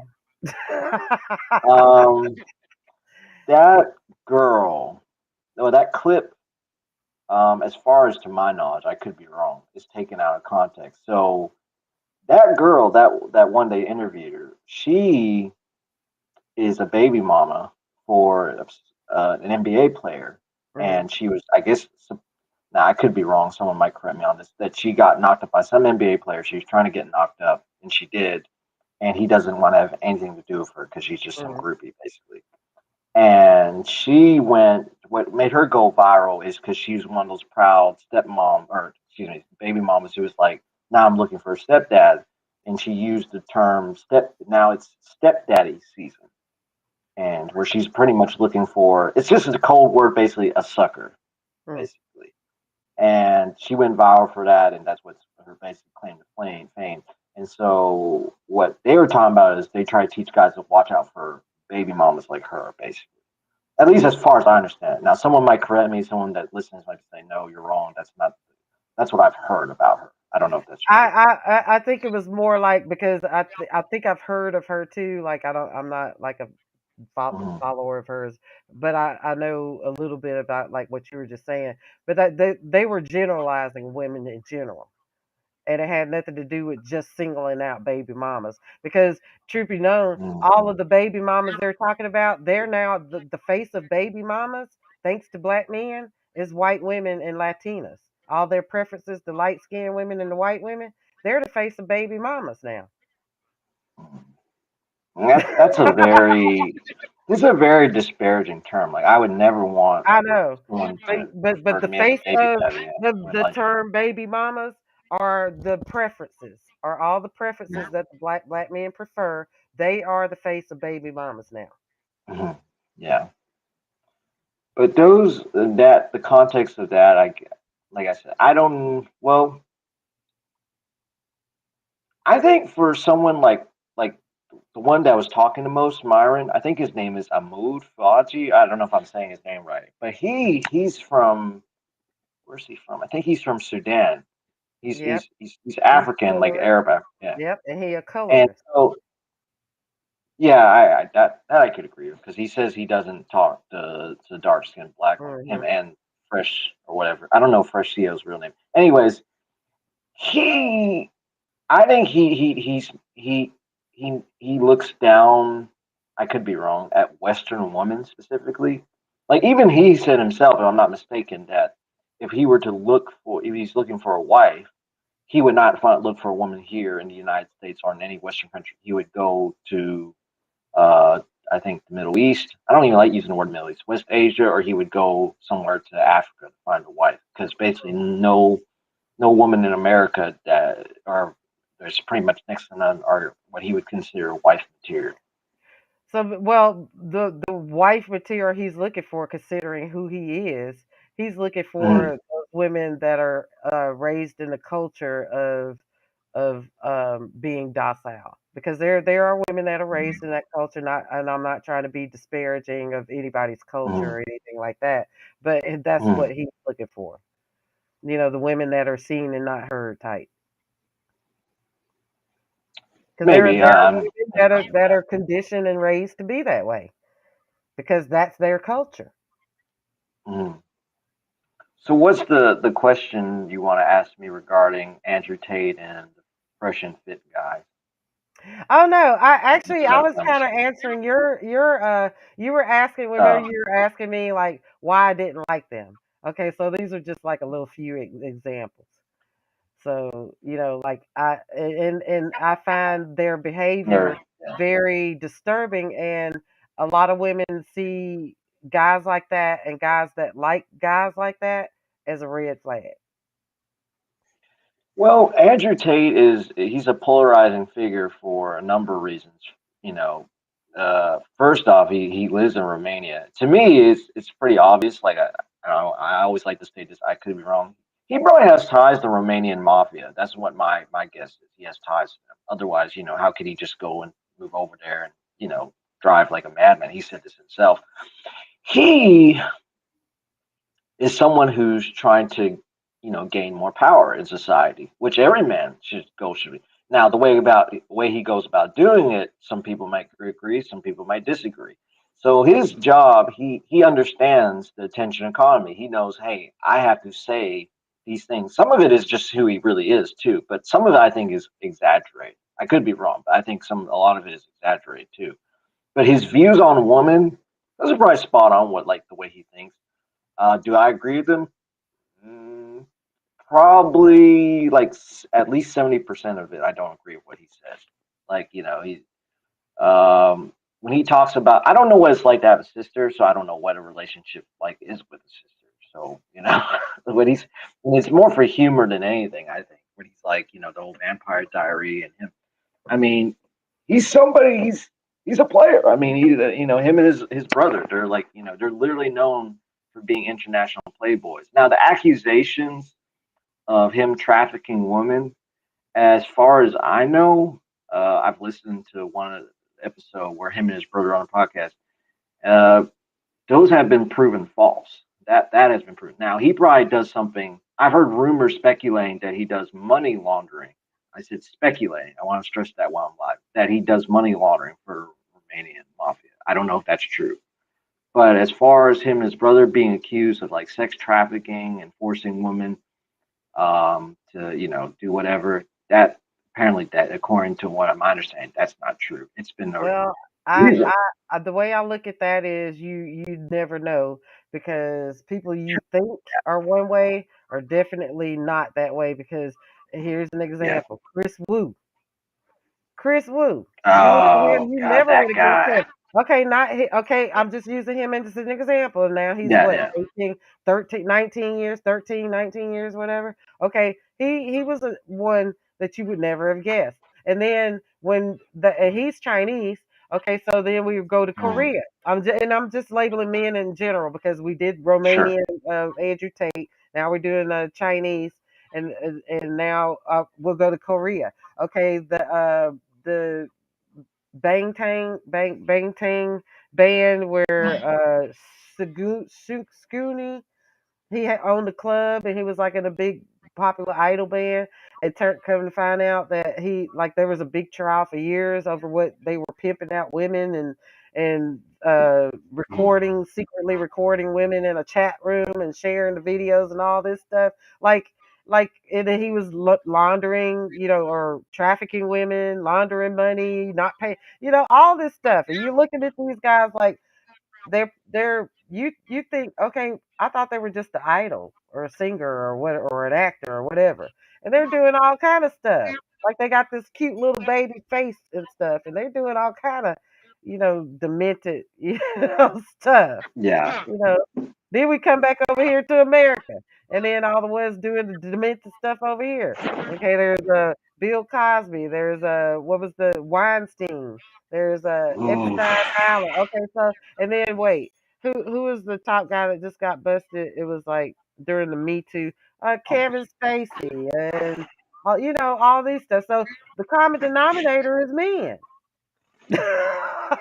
Well, Doing here's all my these thought about scary that, things. and I'm going to say something really controversial. And I hold on, I'm sorry, my Bluetooth is dying. Hold on, Okay. let me switch Bluetooth. 1 second. It's haunted. You said controversial. It went. Hold on 1 second. We can do controversial. I'm going to see my turn off. I'm sorry, I'm Did trying it to turn die? this. Did the Bluetooth die? It's on really low battery. Hold on 1 second. Oh, okay, okay. Let me turn on this one. That's why I kept it on speakerphone. Oh, your sound sounds good. Whatever you're doing. That's because I just got the volume up without the Bluetooth in, but I won't. Okay, that sounds good. Your volume. Hold on 1 second. Hello? Yeah. Oh, why is this not? Did you get a call? No. It's 100%. No way it's 100%. Okay, now your volume's down. Oh, let me turn the volume up. Okay. Can you hear me now? Can you hear me? Yep. Okay. Not as loud as it was though. So I'm going to say something that might be controversial. I don't believe all women. I think most women are telling the truth when they talk about, sexual assault or that they've been, Well, I don't either. Oh, okay. I didn't know, but and here's okay. Well, that's not even the real controversial thing. Then, do you agree with that? I I, I think there's certain celebrities, like most male celebrities, they've done. There's evidence, and the celebrity that sticks up to mind, I don't think he raped the woman that he's accused of raping is Bill Cosby. I don't think he raped those women. I don't buy it. I know it sounds crazy. All I know is there was a point where he was getting when all that blew up. All I could say, as I remember specifically, he was trying to get in talks to buy NBC. Oh, that whole yeah. As soon as that got out that he was trying to do that, then that's when all the everything happened. So, like I said, I don't know if it happened either. I can't say because I wasn't there or anything like that. And then like they made it such a spectacle, I couldn't keep up with all of everything that they were putting out. It I can't. I'm not judge, jury, executioner, and Sure. I'm not. There are a lot of things he said that against the black community that he was criticized for that I didn't like that he said, and he could have said it in better ways, but I like there's something like what you said. I'm glad you said it because there's something sinister about what they were trying. They were trying to make an example of him for some reason. That's a good way to put it. I didn't think of it like that, but and I'll break it down why I don't think. And like I said, this is just from what I've seen. This is just my figure. I could be completely wrong. He could be a serial rapist. And to make this clear, I'm not even a Bill Cosby fan. I told you, Right. Watch even a single episode of the Cosby Show. I've only seen him in one movie, which was Jack with the late Robin Williams. Was it so? Mm-hmm. But from what I've seen, when these women started coming forward, accusing him of drugging them with Quaaludes, and sexually assaulting them, From what I understand at that time, just talking to my uncle, like I said, it's just me looking into it. Most people back then in that time period, or in the internet circle with him, they're all doing drugs. They're all doing coke. They're all doing, all kinds of ecstasy, you name it, whatever drug it is. I think what happened was because he had a very clean image, of course. He's Dr. Huck, whatever. He was having sex with these women consensually and doing drugs, but they had regretful or remorseful sex with him because it's Bill Cosby. I mean, you don't look at that guy and say, "I want to get dicked down by Bill Cosby." You know what I'm saying? It's probably what I think he's guilty of is probably being committing infidelity and being a cheating husband. He probably is an asshole. I have no doubt that he probably is an asshole. Right. Yeah. What I think is he promised them movie roles, TV show roles, and all this kinds of stuff in entertainment. And then after he had sex with them, and they're like, "Hey, are you still going to give me that role?" He's like, "No." And they're like, "What?" After I already had sex with you and all this. And it's very clear to me, and you talk to attorneys and you talk to people in the entertainment industry, he's been paying them off for years to keep their mouth shut, to not show that he's been unfaithful to his wife. And tarnish But his she, image. I mean, women that are around guys like that, they know. Yeah, they're But not. He probably paid them not to tarnish his image, basically, as this guy who's, really well spoken, the father of America or whatever they call him, right? Especially within the black community, because, this whole notion that there's no good father figures or male figures in the black community. And where he shot himself in the foot, agree or disagree with him, is when he criticized, the black community or certain individuals within the black community. So when it kind of shit went down, they didn't come to his defense like they would for Michael Jackson or R. Kelly or whatever. And I don't like R. Kelly, though. I don't even like talking. I never understood the support he had. I'm just like disgusted with the thought of that too. R. Kelly. Oh my God, I can't. With Bill Cosby. So I think what he was expecting. Okay, well, the black community's turned their back on me. The white conservatives will back me up. No, Bill, you're still black. I think they're a huge example of him because they rescinded what did he have, 50 something doctorates? Obviously they rescinded everything. Even took him out of syndication, so which made everybody else in the cast suffer. But like I said, why I feel like they made an example of him because there was a white guy that was in this show. It was like a show that was big then, like Heaven something. Or something. I know who you're And talking about. he was a child predator. He abused kids, but they kept his show in syndication. Yeah, it's a double standard. Yeah. Yeah. But the thing with Bill Cosby, I think what happened was he had been paying these women off for decades. He probably did the drugs himself. I don't know if that's my speculation. Or he gave it to them and they regret it. And then also he kept promises. He made promises he had no intention of keeping. And I think what it is, they kept on hitting him up for money. And, he's paying them, I don't know how much a month or whatever. And eventually he's too old. He's like, "Look, I'm fed up with this shit. I'm not going to give you any more money." And that's when they said, "Okay, well, we're going to conspire and say that you raped us." That's what it is. To me, that's clearly what happened. And then that could have happened, and then that played into very conveniently right around the time as when he was trying to get NBC, and then these white executives were like, "No, we can't let that happen. We cannot let a black man have that kind of power with the media." So they used that whatever went on with those women to bring him down and make an example of him. I heard mixed things about that, like that he couldn't, even though he's obviously rich. Someone said that that's either not even true or it's completely over exaggerated. That he couldn't even begin to afford, getting NBC. I heard that. Well, I mean, depending on the investors, it's just like Elon apartheid Clyde Musk.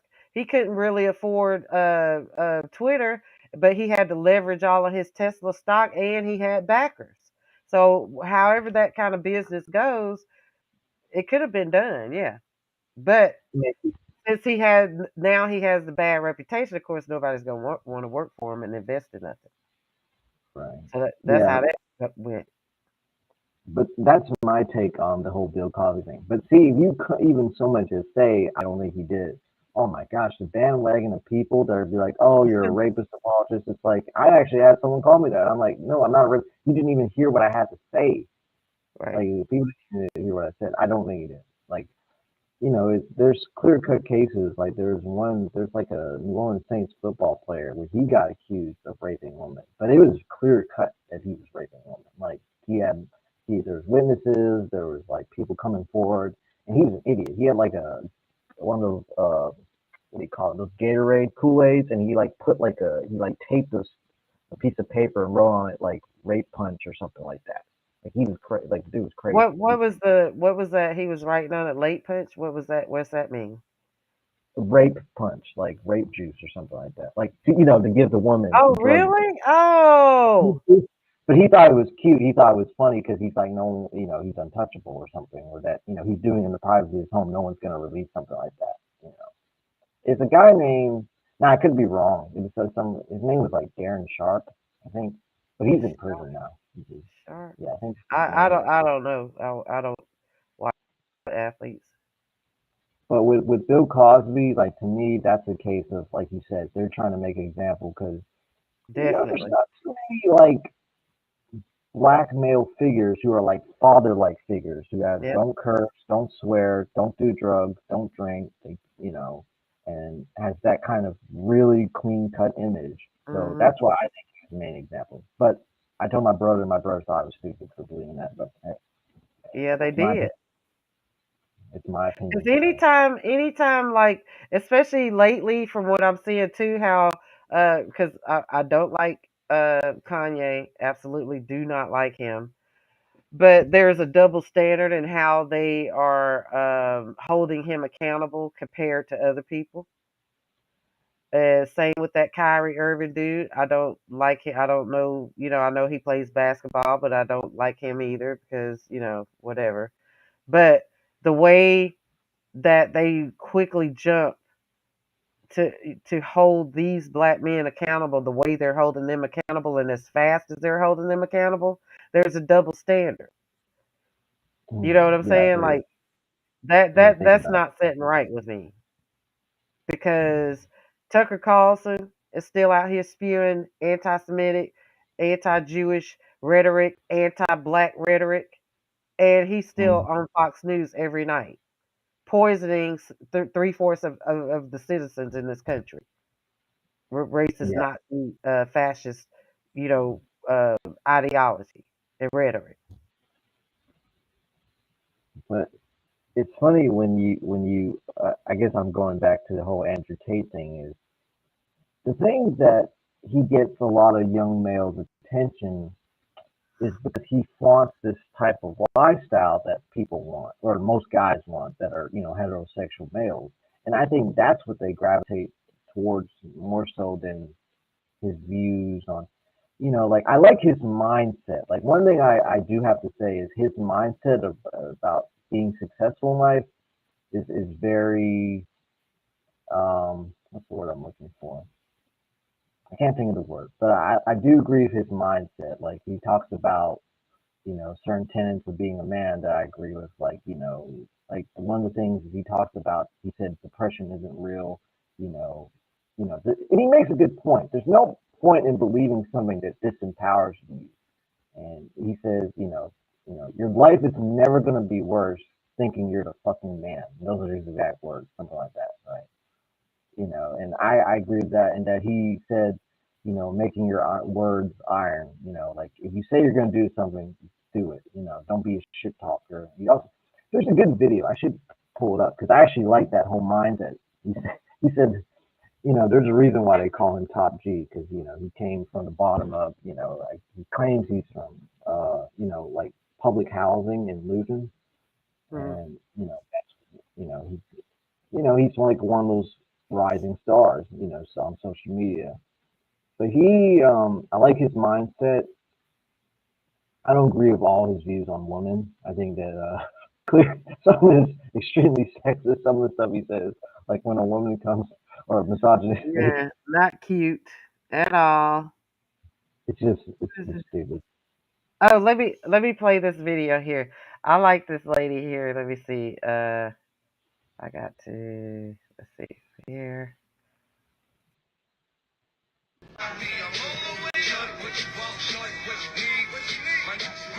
The cost of an adult passport as of 2022, I believe, is $130. But y'all won't pay for a dinner date at Applebee's for 2 for $20 because that's gold digging if she expects you to pay, and she should split that bill with you. Y'all will buy a plane ticket to go to another country to pay a woman or a femme presenting person to have adult relations with you, but won't go to therapy because that's a waste of money. But you won't go on dates with women that are not exclusive and having adult relations with you and pay for things for them because you don't want to be used for your money.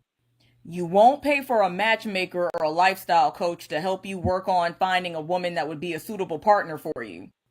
But you will go to another country and pay a human trafficker or a PIMP to give you access to someone that's probably underage to exploit them in order to get yourselves off.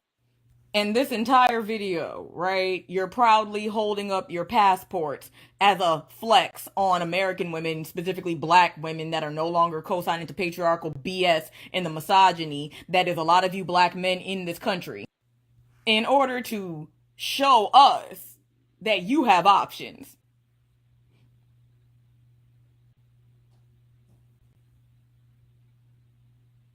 Much like when y'all ran to white women and said that they were the preferential women, much like how y'all ran to every other non-black woman and said that they were the preferential women, you may have found a couple of outlier black women pick-me's that were in their feelings, but the vast majority of us did not give two collective fucks rubbed together. But tell me something, incel black men, you red pill popping, podcast watching, pathetic excuses for men. Tell me this. If y'all are so desirable, right? If y'all are what every woman wants, why y'all got to go so far and work so hard and spend so much money just to find a woman to lay down with you?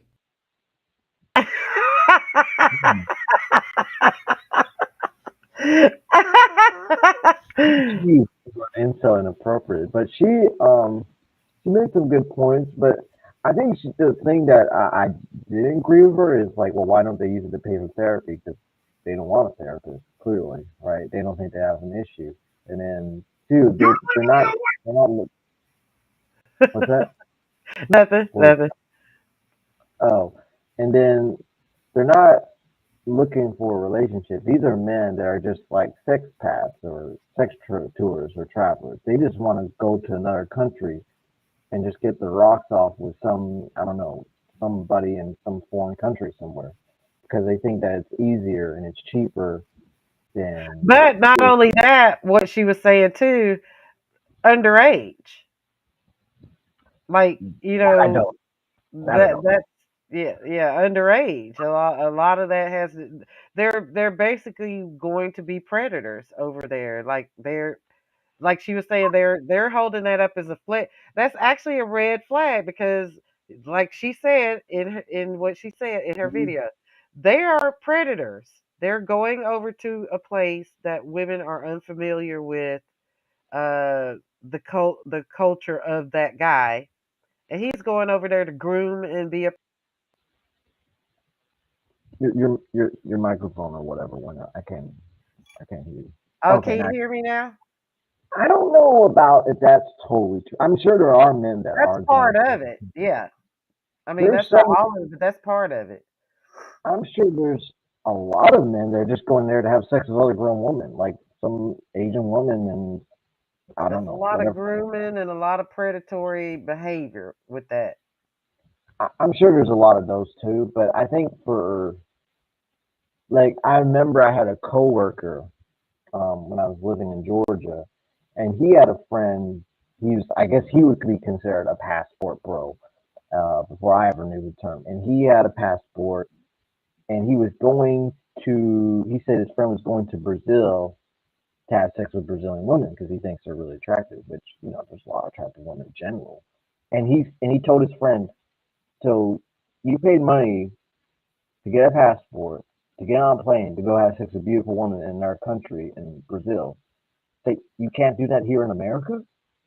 And I was like, that's a damn good point. If you're looking just for sex, well, that's fine. If it's consensual, adults, two consenting people, like, why would you go to another country? That's what I think is weird, right? Unless you Well, just don't. Yeah. here, this lady will explain what I and that other lady were talking about. She said that she says the same thing too. Here, Okay. okay, let me. I mean, say they're predators. As That much as might. I want to be like, they just want to make friends and uh, they're trying so hard to fit in. As much as I want to be like on that type of time, right? We gotta remember that these are adults, and I'm not talking about like young adults.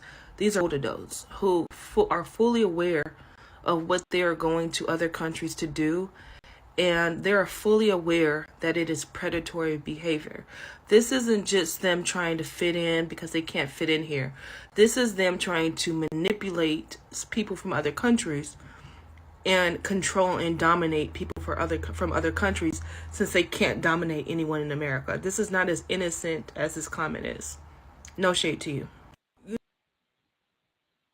Well, I definitely don't think it's like an innocent thing. They think that the women in other countries are it's easier basically to get laid. That's all it is. Now, I don't know. I don't do that sort of thing, so I don't know. But, or they just don't like American women. They just think, oh, I want to try something new. And, maybe a few of them or some of them are going for a relationship. I doubt it. I think that most of them are just, as someone said, sex pats, you know. I can't hear you. It's like I said with the so there was two passport bros. One of them went over to I think Tijuana or something.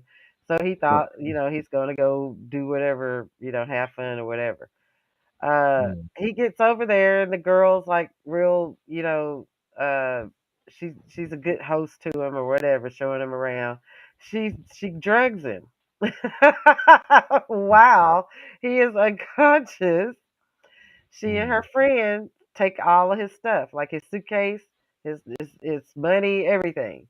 So when he comes to, he's like, so then he's having to make a video on Yeah. TikTok begging people to send money to him on a GoFundMe so he can get back to the United States. Because he got robbed, which rightfully so. Because like there was a video that showed the lady. She was taking his suitcase and everything. The video of them in the hotel or whatever. She's rolling everything, all of his possessions on this elevator with a friend. So she called a friend of hers when he got unconscious and said, "Come on and help me get this stuff." He had to beg people to send him a GoFundMe money so he can get back. I know some guys, or I saw this one. It was there's one YouTuber I follow, and he's actually an Asian guy, and he left Los Angeles, and he moved to how do you pronounce that town in Colombia? It's called Medellin. Yeah, and he said that he just got tired of living in the West. He got tired of living in America, and he said he just wanted to move abroad and live in it. And he loves Medellin, and it's kind of like no different, like with you, at least exceptions, like a woman who wants to live abroad because they hear that they can meet a more suitable partner and say it's Italy or whatever, right? But for a lot of these guys, it's clear they're just using it they think that's just easy access to sex. And then some of those guys are like pedophiles, like they're predatorial. But then I don't want to lump all those guys in with that same category. Because some of them are just looking to have mutual consensual sex. Like, woman wants money, you have sex with them. Like, if you go to Brazil, prostitution is legal. It's perfectly fine for you to pay for one. That I haven't personally went to Brazil and done that, but hey, just said I Here is learned. here's that the Asian lady again. I gotta play this other video for her. She she at this point, like I said, she's trolling these guys now because they're still all up in her comments trying to, beat her down and humble her. But yeah, so she's basically in troll mode now. This video is funny. I was like,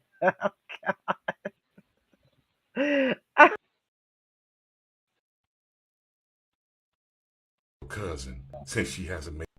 I'll use this to go get your cousin since she hasn't made it over. Is that all right with you?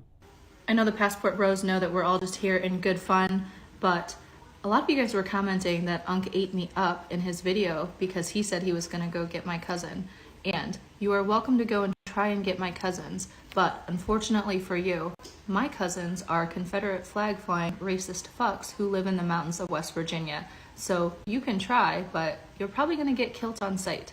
To emphasize how racist my dad's family is, his older brother was openly a member of the Ku Klux Klan through the 1980s. And if you're trying to go to South Korea, where I was born, which, let's be honest, most of you aren't because it's not cheaper than the US, you're not going to meet Mai Ling. You're going to meet Hee-Ju Kim. But then Hee-Ju Kim's dad is going to take one look at your black ass and say no, absolutely not. And that will be the end of it. Well, here's what I didn't like. I didn't like what that guy had to say, obviously, because that's just racist, right? Implying that, my family's over there when they're not. I mean, I guess they are. He was very just being stupid about it. Her, on the other hand, I would not brag about having family who are Confederate flag, holders and KKK members. I wouldn't divulge that. I wouldn't be proud to say that. You know what I mean? I wouldn't say it like that. Well, I mean, she wasn't saying it to be proud. She was saying it to make a point. She made a point, but she did come off as being proud of it as well. I got that kind of air. Now, I could be wrong. I got the feeling that she's kind of proud of it. I would use my family to get at you. I didn't like the way she said it. Right. I didn't like she shouldn't have said it like that. That's just my opinion. And she said, about, even though she's right, I wouldn't say it like that. I wouldn't say it like that. I wouldn't be proud to say it like that.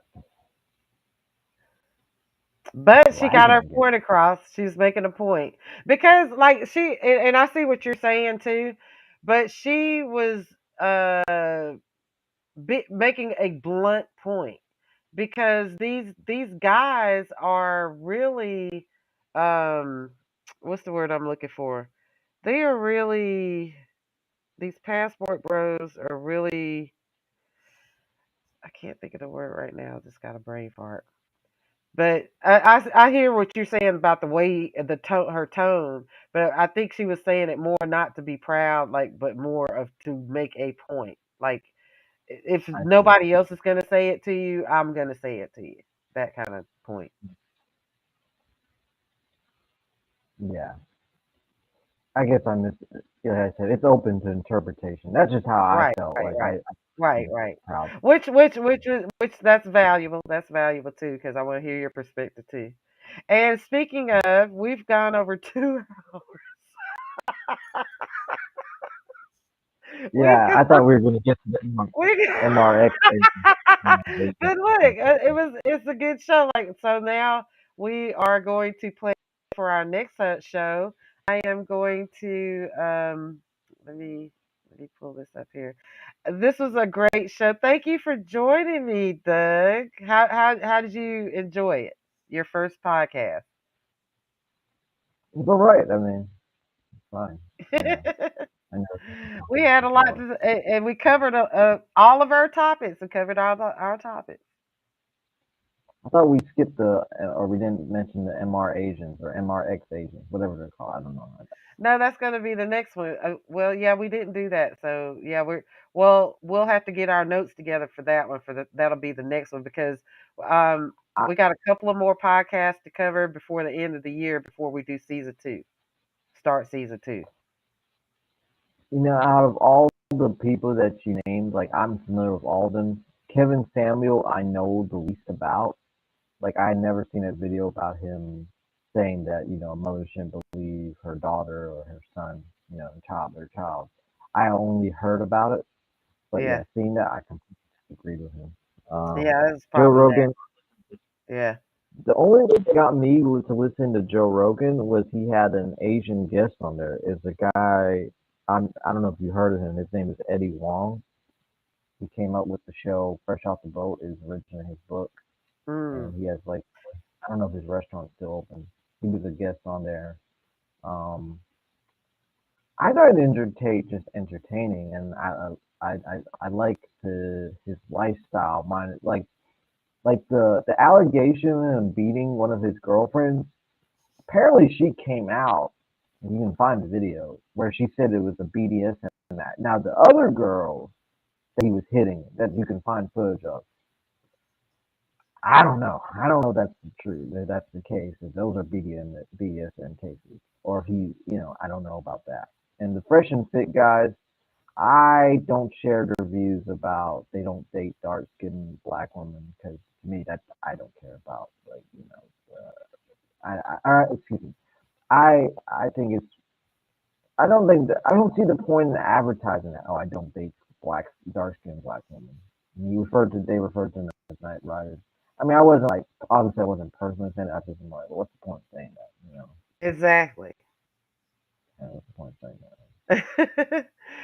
Well, I'm going to close us out, and then we are going to get our notes together for our next show. Because, like I said, we got like maybe two more shows for the year before the end of the year for season 1. Oh, Two more cool. shows to end out season 1. Okay. Okay. Bye. Take care. We'd like to hear from you. If you'd like to leave feedback, a comment, or ask a question, leave us a voicemail at 615-447-8290. Thank you. We'd like to hear from you. If you'd like to leave feedback, a comment, or ask a question, leave us a voicemail at 615-447-8290. City Scene Productions / Media Company and Seen and Heard podcast are peer supported. All support is greatly appreciated, whether it is equipment or financial, every little bit helps. Every contribution, however big or small, powers our programming, staff and creators, and sustains our future. Any amount you are able to give to help support our journey and progress will be greatly appreciated. If you would like more info, please go to our contact page to leave a message and one of the members of our team will get back to you as soon as possible. Thank you.